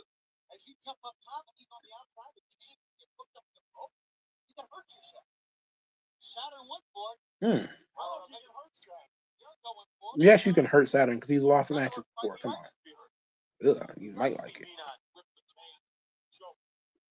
Yikes. Fetish culture was such a weird thing. Oh, holy shit. What was that? Did he powerbomb him? Did he counter it? That was weird.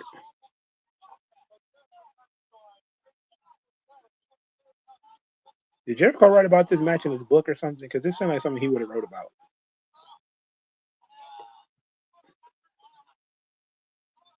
The weird kind of match that he would have discussed.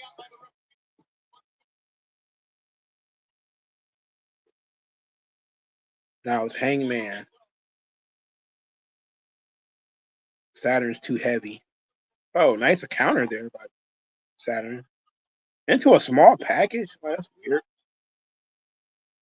Win a dog collar match by a small package.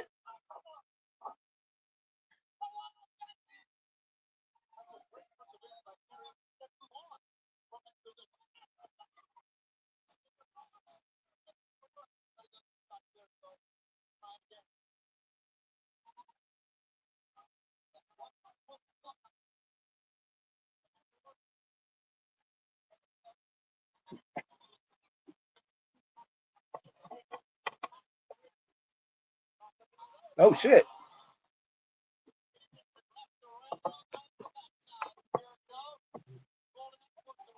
Oh, shuffle side kick there by Saturn.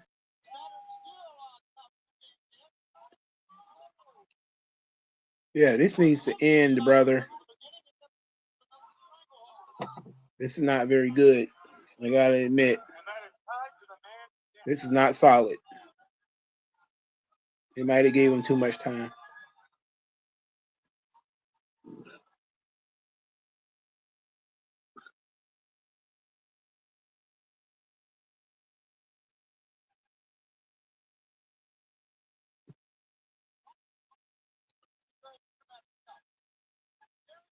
Jericho into the whoa, what is this? A counter into the walls of Jericho. He's trying to use the walls of Jericho anyway.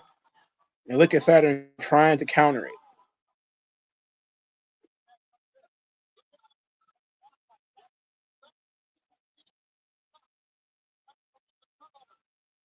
Oh, he's wrapping the chain around Jericho's neck. But it didn't work. It didn't stay. It's not staying.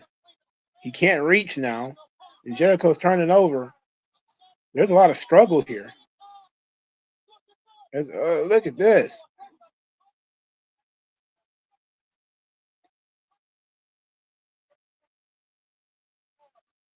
Oh, he got this thing around his neck.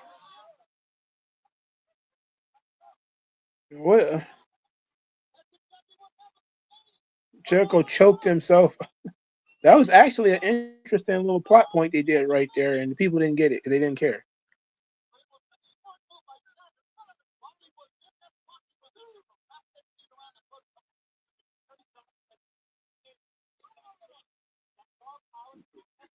Perry Saturn stayed burning the crowd out, man.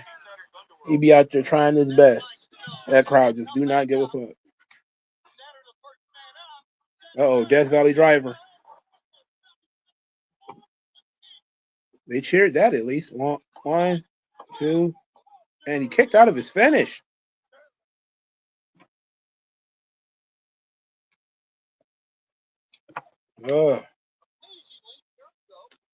Yeah, he kicked out of his finish, for God's sake.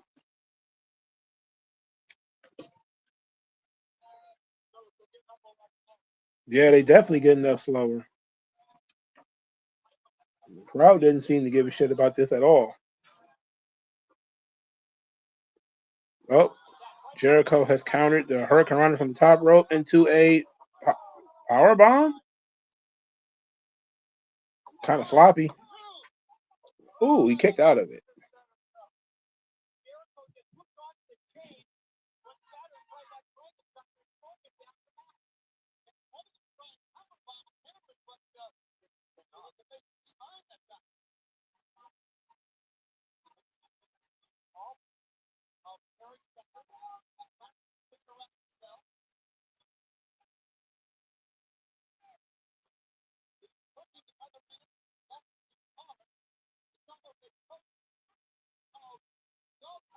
Jericho talking to the crowd. We ain't got time for that. We've been in this match for about 10 minutes now. It's time to move on. Gotta do a moonsault of some kind. Oh, he missed most of it. Wait, they're not hooked up anymore. Jericho's got all of the chain now. You're not even following the rules. He's supposed to be chained up, brother. He ain't even chained up.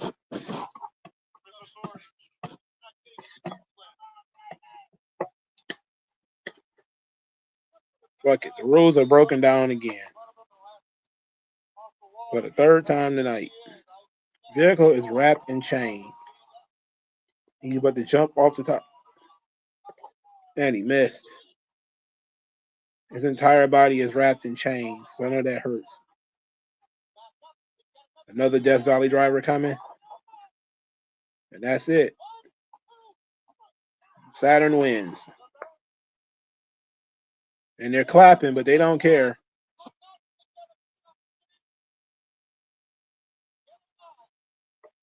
Green. Ugh.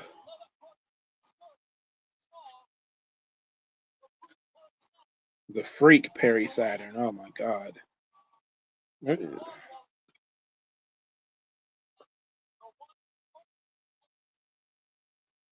Ugh. Well, that was grisly. Thank God that's over.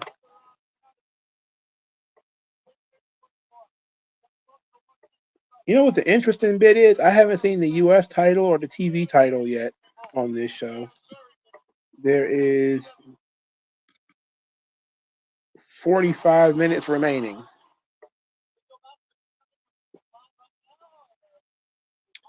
45 minutes remaining in this show. Mark Madden is still hanging around, huh? Oh, at least he's not on commentary, my God.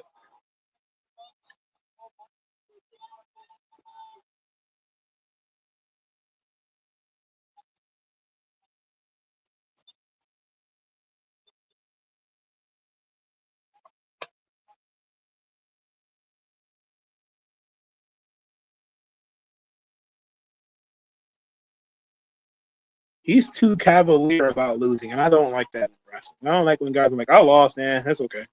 It's no big deal. I've lost matches before. What's the big deal? Okay, so there's some more NWO shenanigans about to take place. Oh, here comes the television title match. Who's the TV champ? Oh, I was about to say Buff Bagwell's about to die, man. So Scott Steiner is the TV champion. Okay, great. Big Papa Pump. Big Papa Pump. I didn't know Scott Steiner was the TV champ. Okay, great. I could have done without Buff Bagwell being on my TV, but hey, got Scotty on my TV. This is great. There's always a potential for good things when Scott Steiner is on the show. I was also very entertained at his hatred of Hulk Hogan.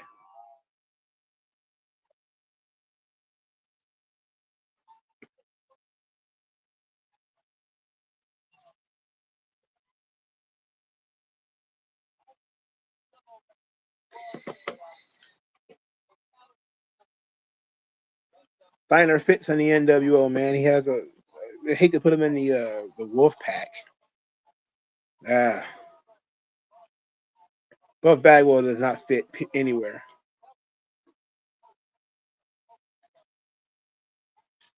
I'm sure he's a very nice guy, but this is pro wrestling, and I don't need Buff Bagwell. He was the Miz of WCW. He was always there, and I didn't know what the hell. But at least the Miz was entertaining. Can't say the same thing for Buff Bagwell.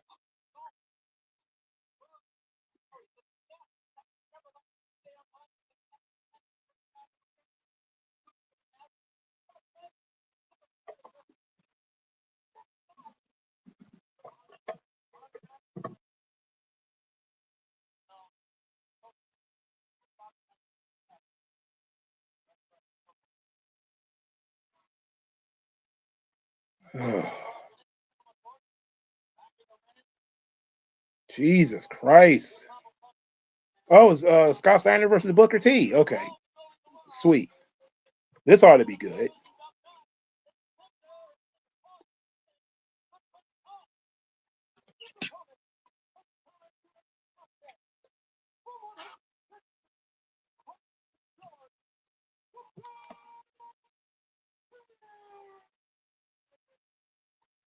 They're in the co-main event spot. I'm going to assume they're going to eat up at least 10 to 15 minutes.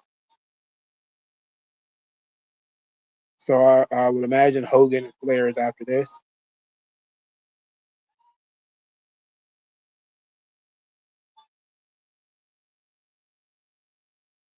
Hello, how you doing? How you feel? You feel better?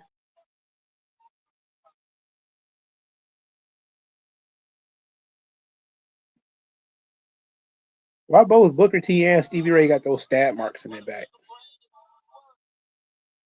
Like they've been in a knife fight.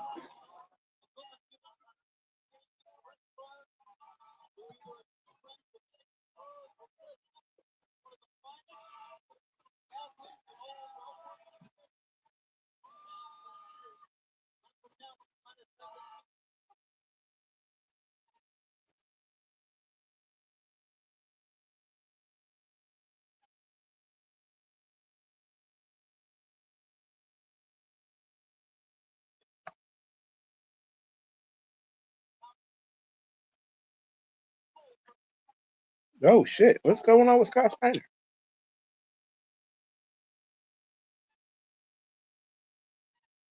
Trying to get comfortable.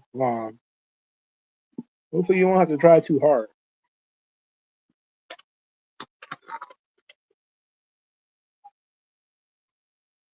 That ain't genetics. That's horse hormone you got in your bloodstream.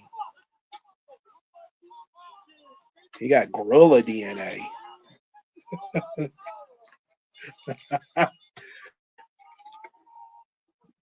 Nobody ever has the Popeye tiny muscle except Scott Steiner.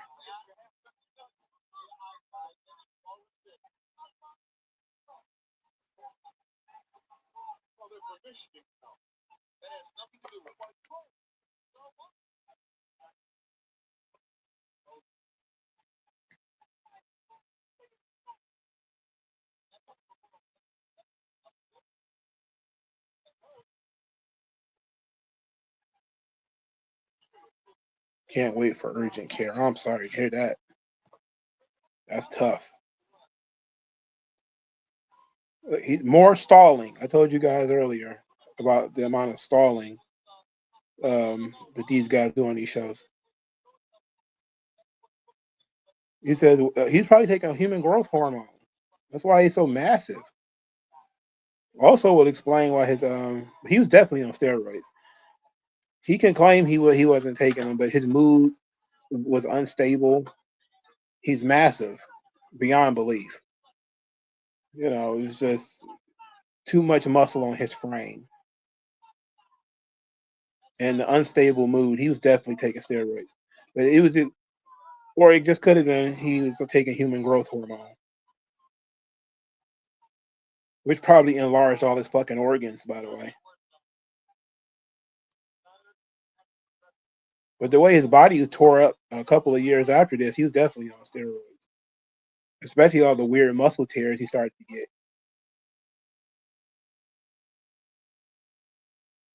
You would think that if he was taking human growth hormone or something like that, he would have healed up better quicker from some of those injuries. So maybe he was just taking straight anabolics.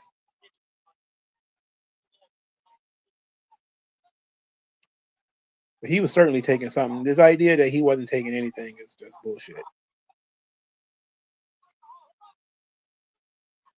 Steiner is one of the most obvious steroid cases in all of wrestling. Get the fuck out of here with that.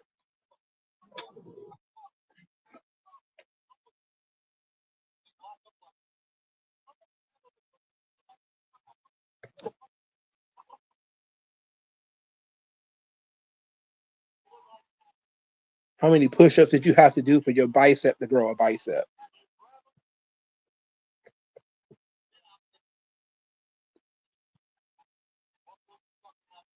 He got turtle shell on his back too, so I can tell you right there. He was most absolutely taken out of Alex. And his upper body is so much bigger than his lower body. Like, look at his arms and then look at his legs.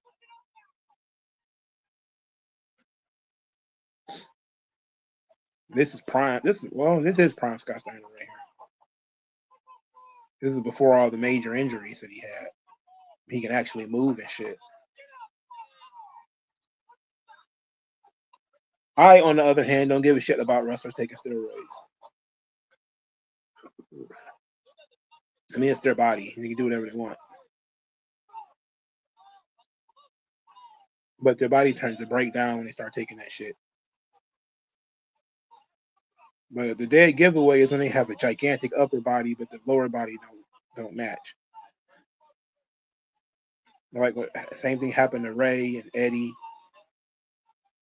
Their upper bodies got real big for no fucking reason. Eddie doubled in size, for God's sake.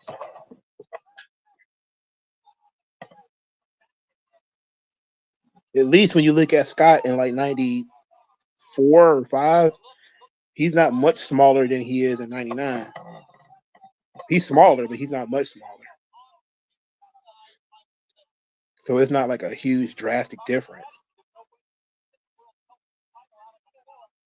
But he's also wearing more clothing in 92 or whatever.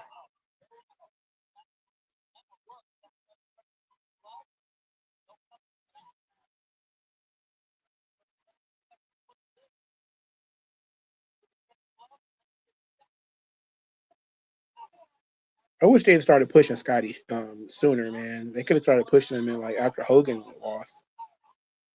They started his singles push a little late.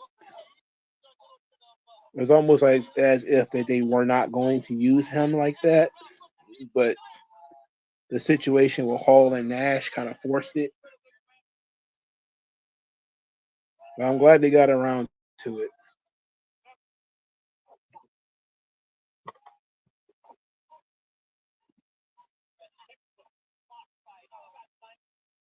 Booker T is a big dude too, man. He's not like super jacked though. Like, it's not bigger than his frame. Like, his legs and arms and stuff look proportionate.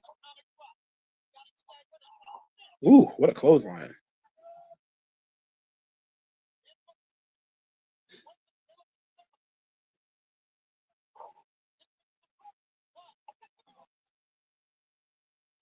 This is like the first match between two guys who actually go to the gym that has been on this entire match. It's been on this entire show. Every match on this show has had at least one guy in the match who looks like he's been anywhere near a gym. Except for, it may be Ray and Nash. They both look like they go to the gym. But, you know, Ray is small, so it is what it is. And then Barry Windham didn't look like he goes to the gym that much either in these days. WG says, wasn't Scott's undoing because he didn't want to leave his brother? He didn't want to sign a WWE contract unless Rick was joining. Was that the story? I've heard that story, but I don't know how true it is. That was a botch, and that was Buff Bagwell's fault. And he's attacking him right in front of the ref.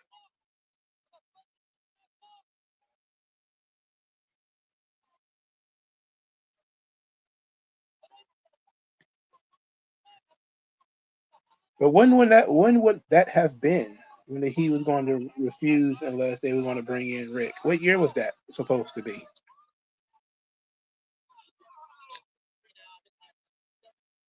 I can't imagine what year that would have been. But he certainly would have been a Vince favorite because, you know, everybody was trying. Oh, wait, in fact, let's back it up. I think they wanted to push Scott as a singles act in WCW in like 92 or something like that. Yeah. And he didn't want to leave Rick behind. Yeah, that's what I thought that, you know, he was talking about him going to WWF or something. But he was supposed to get a push in WCW, and he didn't want to. That's why he wrestled Flair at Clash of the Champions. It didn't draw also. That's also helped. But then again, he was a tag team guy at the time. He wasn't really established as a solo act. But that Clash of the Champions show he did with Flair, it flopped. And then he also didn't want to leave Rick. That was in like 92, 93 WCW. Well, good thing he didn't get to push then because Hogan came in and cleaned everybody's fucking clock. Would have hated to see Scott leave Rick, go solo, just for Hogan to come in 8 months later and take the fucking top spot.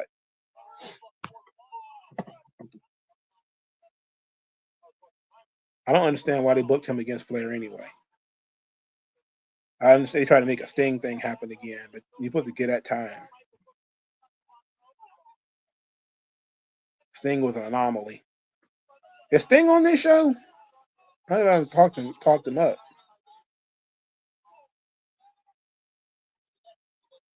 Well, like I said, this is probably the co-main event right here, so maybe not. They ran a pay-per-view with no Sting and no Goldberg, where they both hurt because Mikey Whipwreght made the card. Ernest the Cat Miller got booked.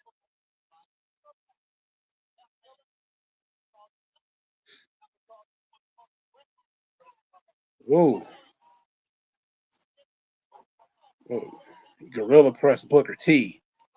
Yeah, genetic freak.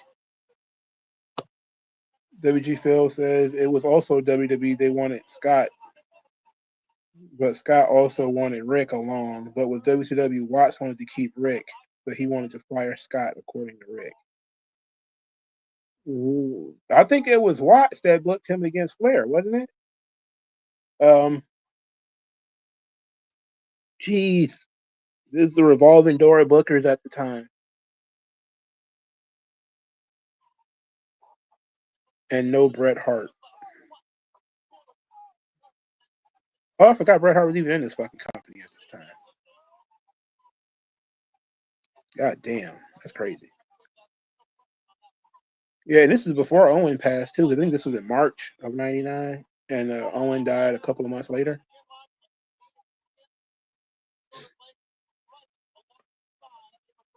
Who booked this fucking show and you put Ernest the Cat Miller on this show and you didn't have Goldberg, Sting, or Bret Hart? And I can't imagine. And no Diamond Dallas Page. He's not on here either. If this is the co-main event, then DDP not on this show either. That means a great bulk of their stars are not featured. They must have thought, oh, Flair and Hogan, that's enough. Wrong. Oh, nice kick by Booker T. Ooh, that side kick. Ooh, he's about to take his head off.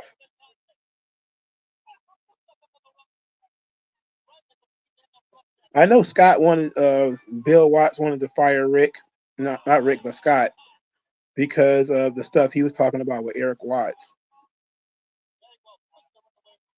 Is this after Goldberg punched that window? Because that would explain why he's not on the show. that would explain it. Wasn't Sid in this company at this time too?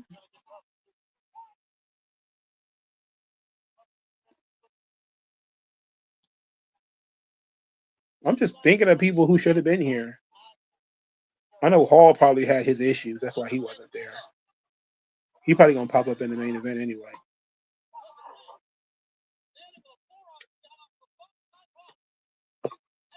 Sting was injured. He said that was later in the year. I don't think they booked him. Oh wow.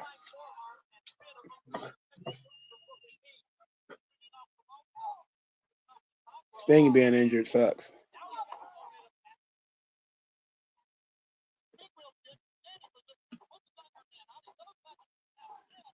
You just think about all the guys they could have had on this show and then they weren't there. It just made me mad.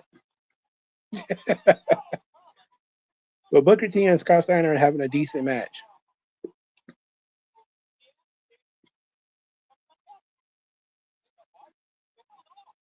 Yeah. He's doing a good job. Oh, Spinneroni. Oh, Booker T firing up. Oh, he almost. Ooh. Mickey J missed, and he like that. His light flashed before his eyes, and that kick went over his head.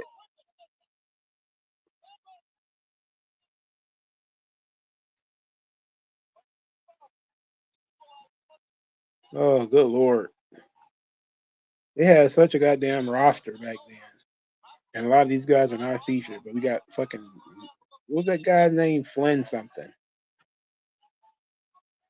Curtis Flynn. No, his name wasn't Curtis. What was his name? Marcus Flynn? Superplex by Scotty.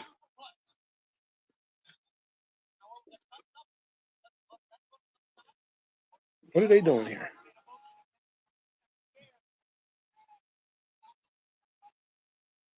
He about to botch this, ain't he? Because this is Buff Bagwell. He's about to fuck everything up. Yep. 1, 2, 3. Oh, I hate that finish. Okay. Solid enough match. Not great. They left 27 minutes for the main event, so that makes sense. They said it's a six-time TV champion? That's super mid-card shit right there, brother.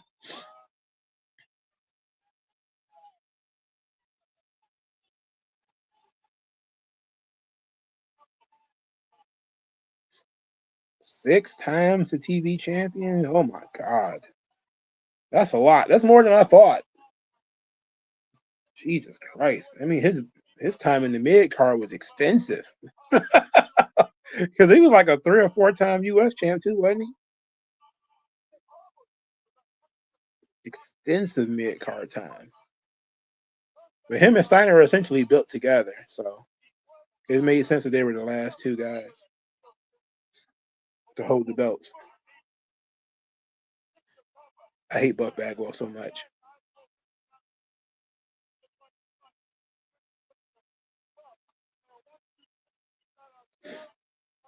Jerry Flynn? Oh my God, it's too close like the name of that other guy, Jerry Lynn. An actual talented pro wrestler. Mickey J is a meathead, by the way. It's cage match time, baby. It's main event time. Let's watch these old dinosaurs get in there and throw punches and chops at each other for 20 minutes.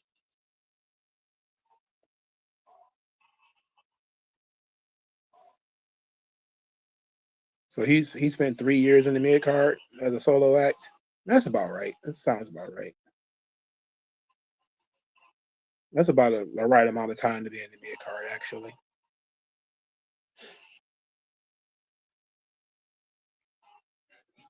I didn't bring my water up here. Shit. I got a case of dry mouth.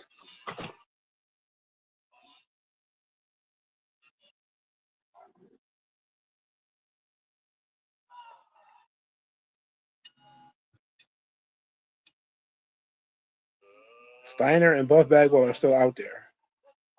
I want them to go away. I want Buff to go away. Steiner can stay, but Buff got to go. He sucks.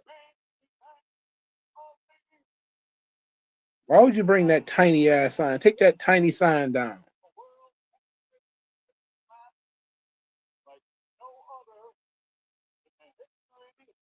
Look at how people dressed in 1999. Look at how wide the neck is on that purple shirt right there, right over David Buffer's right shoulder. There's a white guy right there, and that it looked like a swimming pool around his neck. What is up with that? This other guy also wearing a purple shirt, believe it or not, with the gold chain. He keeps putting up these tiny signs. There's like little sheets of paper. They say stupid things. Southern football. Take that down. It's so distracting. It has nothing to do with pro wrestling at all.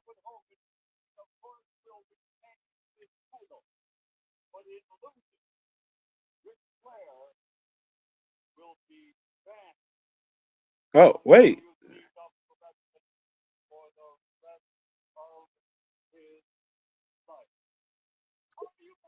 Wait a second. Title versus career, essentially?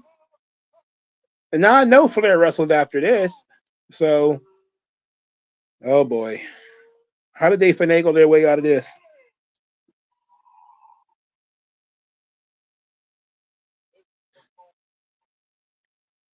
He put so much effort into these entrances, and they didn't deserve them. Because WCW main events were terrible. Around the world, ladies and gentlemen,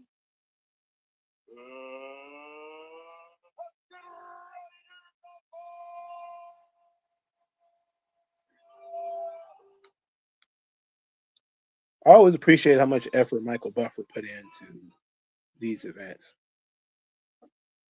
I just wish the main events lived up to them because they almost never did in WCW.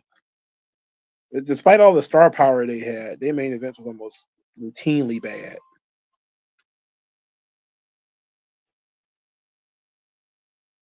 WCW's undercard was very solid, though, when they actually let him run. If he doesn't win, he's banned for the rest of his life, which would mean technically he's still banned today.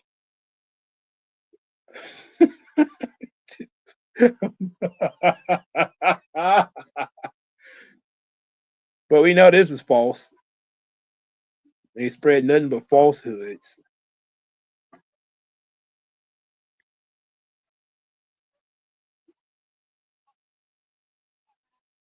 This is Ric Flair. This might be his second face. He might have had his first facelift by this time. Because he was in his 40s and the early part of the 90s, so he's very old at this point.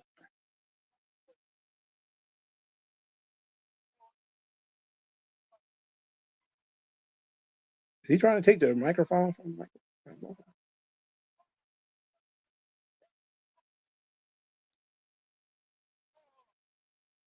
Oh, I like that he's wearing the red and yellow. Hey, that's nice symbolism right there, right? Whereas red and gold technically, but that's nice little symbolism, kind of a shot to the old Hulkster. Before Hogan comes out here, I want to make one thing very clear. I'm the president of the company, and make no mistake, the wrestling fans paid for it. They're going to get it. I want the referee to come over here. I don't want you to stop this match because I'm going to scratch on my elbow or Hogan's got a little blood from the top. I want you to stop this match at your own discretion, brother. In other words, you make the call. I'm not going to have. Hey, you keep your mouth shut. You don't like it, buddy. Aren't you the babyface in this match?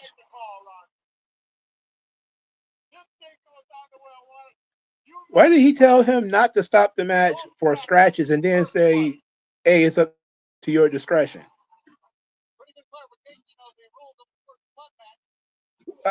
This is a first blood match. I thought it was a cage match. It's a first blood cage match.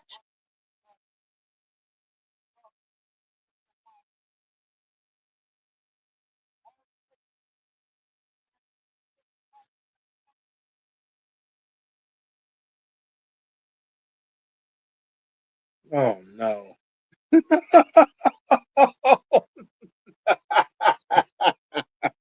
Oh no.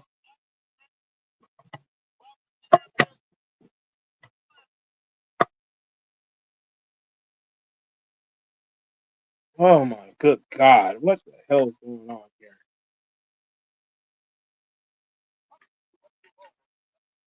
Well,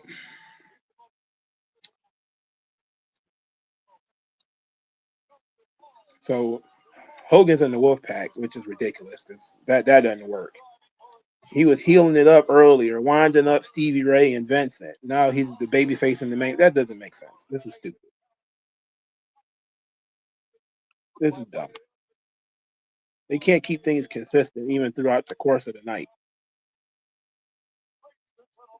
Why is it a first blood cage match?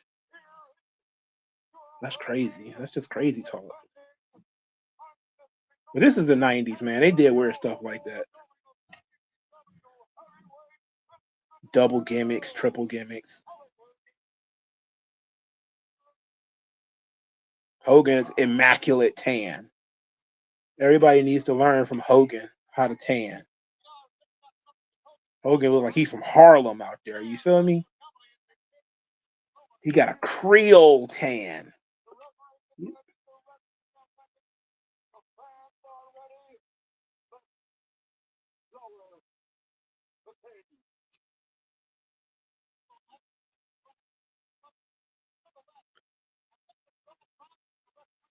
This is not even the first Flair and Hogan cage match, if I remember correctly. They had cage matches in the early 90s.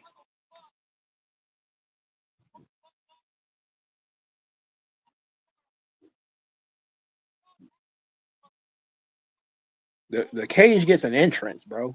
That's the one thing that's cool about pro wrestling. I can tell you that much. We're going to give the cage an entrance.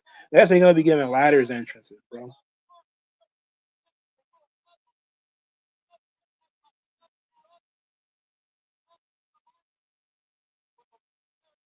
It's certainly an attraction.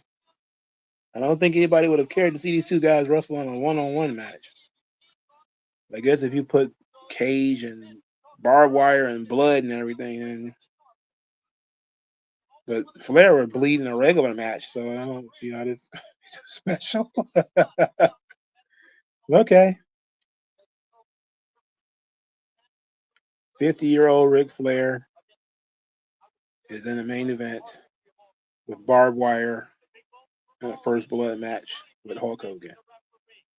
That's razor wire too, by the way. It's like razor wire and barbed wire. That's nasty work right there. That's nasty work right there, my guy.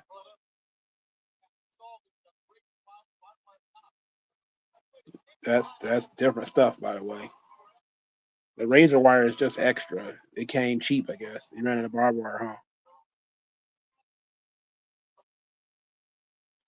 I like the aesthetics of it, though.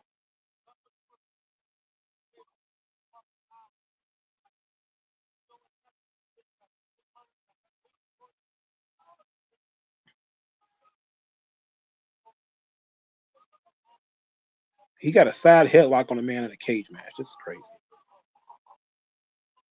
Hogan just. Oh, shit. They're starting off slow enough. These two guys got unmatched aura, despite the fact that they're both dinosaurs at this point. And it's 1999 and they're still in the main event. That's just crazy. Both of these guys main evented shows in 1984. And here it is 15 years later and they're still in the main event. That's just nuts. I'm not surprised though, because John Cena about the main event WrestleMania. I mean, my God. Almost 20 exact years after he main evented his first WrestleMania, which was 22.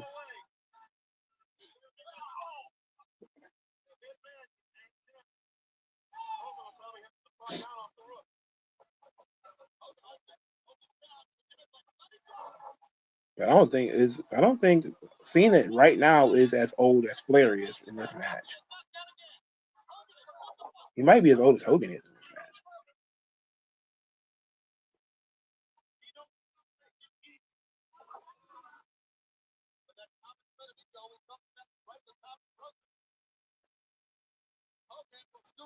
They got the right referee for this job. Charles Robinson is very good. Most professional WCW referee. Little Nate.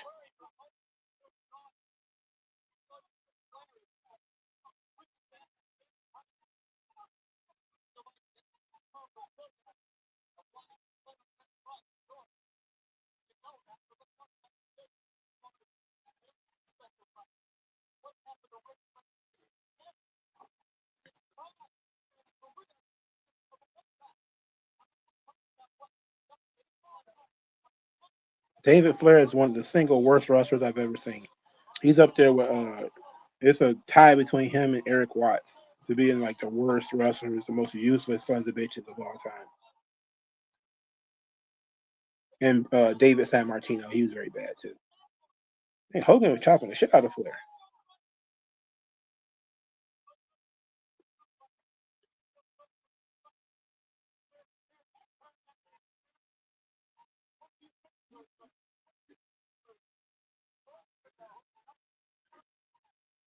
That's an interesting choke he's got there. Because he doesn't have his hands around his throat. He's choking him with his wrist. He's still choking him, though.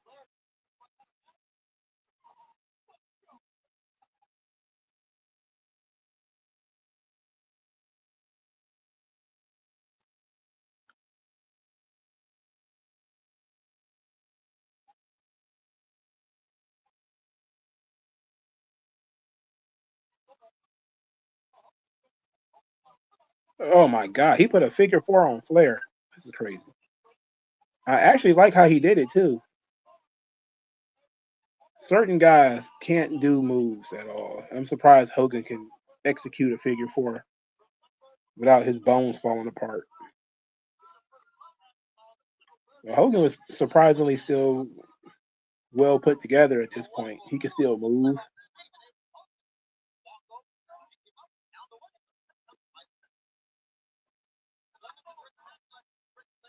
He wasn't in his physical prime, but he could still, he could still go.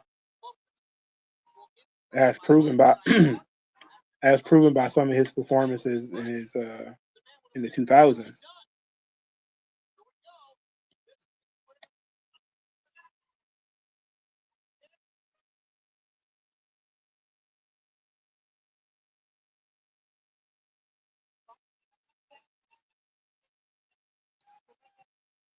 Bobby Heenan hasn't said anything in a long time.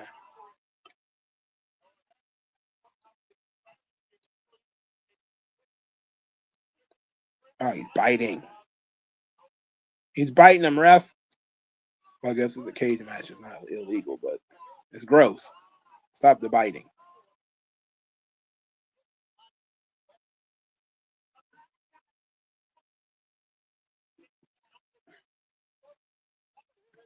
Sir, where are you going? Flair's ass is being shot. Oh, somebody just threw some paper towel in the ring. Flair's bare ass is being shown to the world here.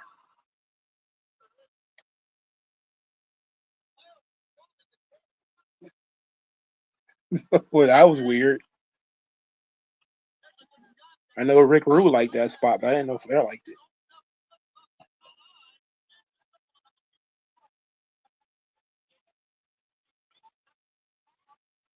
Ooh. Yeah, Flair is bleeding, by the way.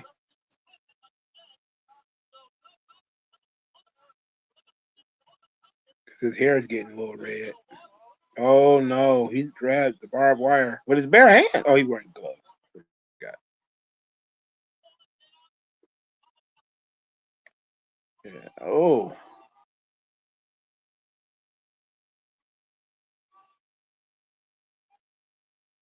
Oh.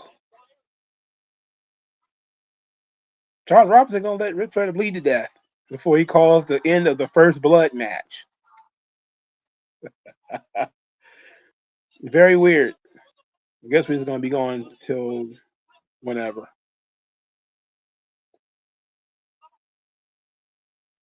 He just told him I'm going to blade early. So just, pretend you don't see it for a while. Hogan with his weight belt. And the crowd is 100% on it.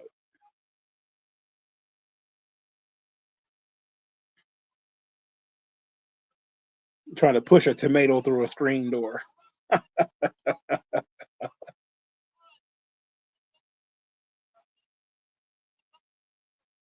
Yeah, well, somebody explain to me why the match is still going on. Like, what is the referee's discretion? Because Flair is clearly bleeding and bleeding a lot.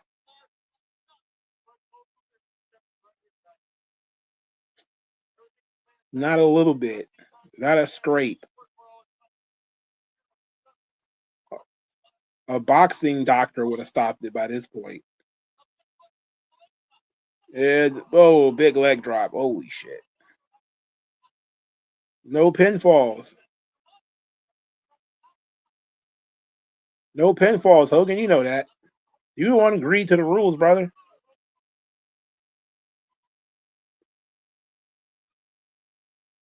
Mm. Now he's going to attack the referee. Now Flair is going to grab barbed wire with his bare hands.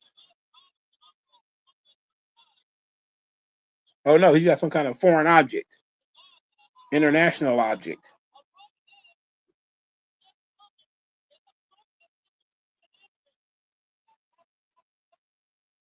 He hit him with an alien object.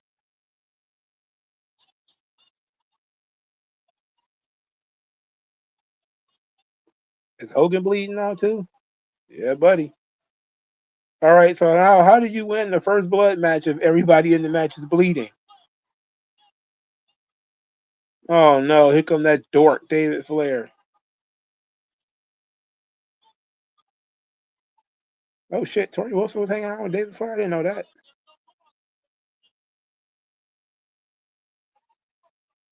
Tori Wilson face number 1, by the way. Who knows how many different faces she's had since then.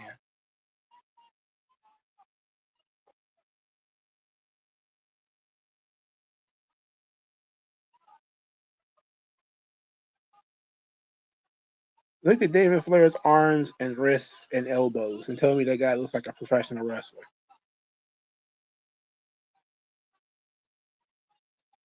He got the muscle definition of a preteen boy. He's like he ain't never been nowhere near a gym. You know, he didn't watch sports, let alone play one.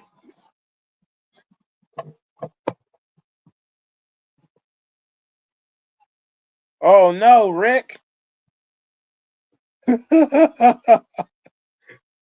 Your pelvis got you in so much trouble later on. 1, 2. Wait a minute. Wait a minute. They counting now? Why are they counting now? I thought it was a first blood match and Ric Flair can pin. What's happening? What are the fucking rules again? Oh, Hogan's hawking up. Oh, Hogan's hawking up. Oh, Hogan's hawking up.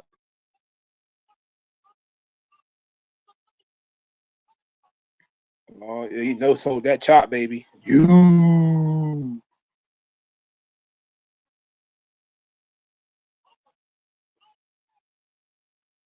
Yeah, Hogan got the people rocking. They love them some Hulkster. He's doing a red and yellow performance in the black and white jump joints.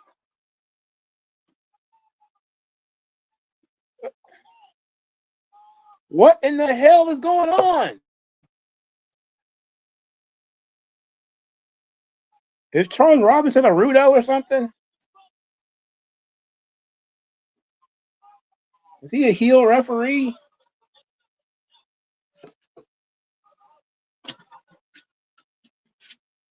This was supposed to be a first blood match, but they both bleeding. No pins, but somehow Ric Flair can go for pins. I don't understand. And Hogan just no-sold that suplex, which makes sense because he's Hulk Hogan.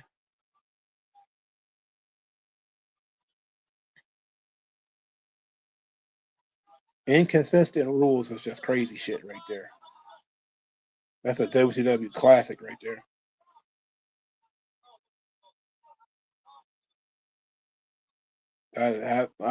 I'm lost.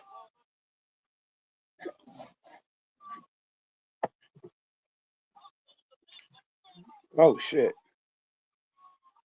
He just ran his head into the cage. That's what he's doing.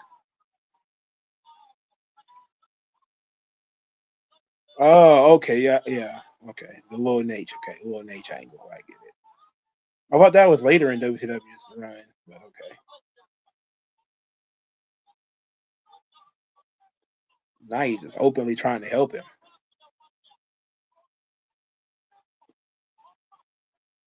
He already hulked up, David. Shut the fuck up and follow the product. Talking about Hulk up. He's already tried that. Oh, he hit him in the nuts. Oh, here come Arn Anderson. Oh, he just blasted David. Jeez. Jesus.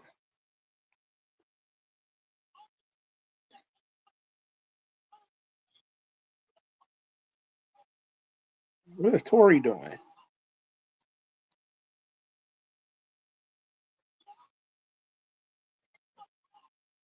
Yeah, of course he did. She's 96 pounds. Oh, he gave him the tire iron now.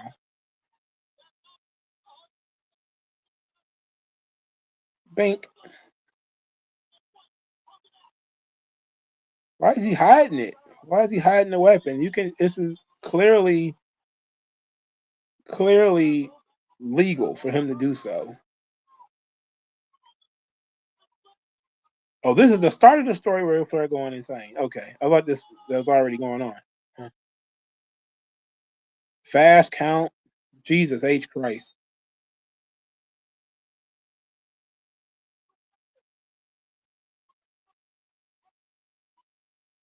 Hogan did a job. Oh, well, it's a Hogan job.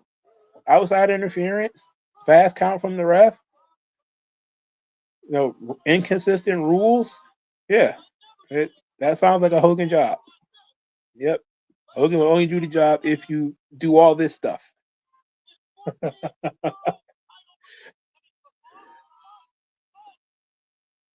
Okie dokie. The dinosaurs did what they did. It wasn't terrible. It wasn't great either. I was very confused during the body of the match because I didn't understand. I thought the match was first blood. I thought it was just a cage match at first. And then they said it was a first blood match. And then they decided, oh, first blood don't mean first blood. It means whatever we think it says it means. And then we can pin people too, so it means that as well. Oh, okay. I don't know. So now Flair stole the belt and he's gone. And there was no NWO interference whatsoever. No Luger, no Buff, no Stevie Ray. Nobody came out to help Hogan, which is awkward. As soon as Arn Anderson came out of there should have been a swarm of NWO guys. But then you got Hogan working babyface on the show, which is already awkward. This made no sense. What a weird show this was. And the afterbirth is David Flair in the ring yelling at Hulkster, like, get up, Hulk. I believed in you. Yeah. Bite me. This is not good. All right. So, Uncensored 1999. What are my thoughts? Well, clearly I didn't really care for the main event, but it was one of the better matches on the show considering how weak the card was. I still had more fun with the tag team match, Wyndham and Hennig versus Benoit and Malenko. I had fun with Nash versus Rey Mysterio. Flair and Hogan also had some fun with that. Also had fun with not Stevie, but Booker T and Scott Steiner. The rest of the show, you can just throw it in the blender. It sucked. But overall, mid. Considering the people who should have been on the show, it was actually quite poor. When you realize that Sting should have been on the show, but he was injured. No Bret Hart, no Sid, no Diamond Dallas Page. Randy Savage wasn't back yet. I mean, man, what a show. And the only cruiserweight that was featured was Ray, and I guess Kidman. So they didn't have a lot of cruiserweights, to show on the show, which is very weird for like the 90s. Usually they at least have Ultimo Dragon on the show and Psychosis and all those guys, but none of them were featured either. So, but thank you guys for stopping by. I appreciate it. Talk to you guys later.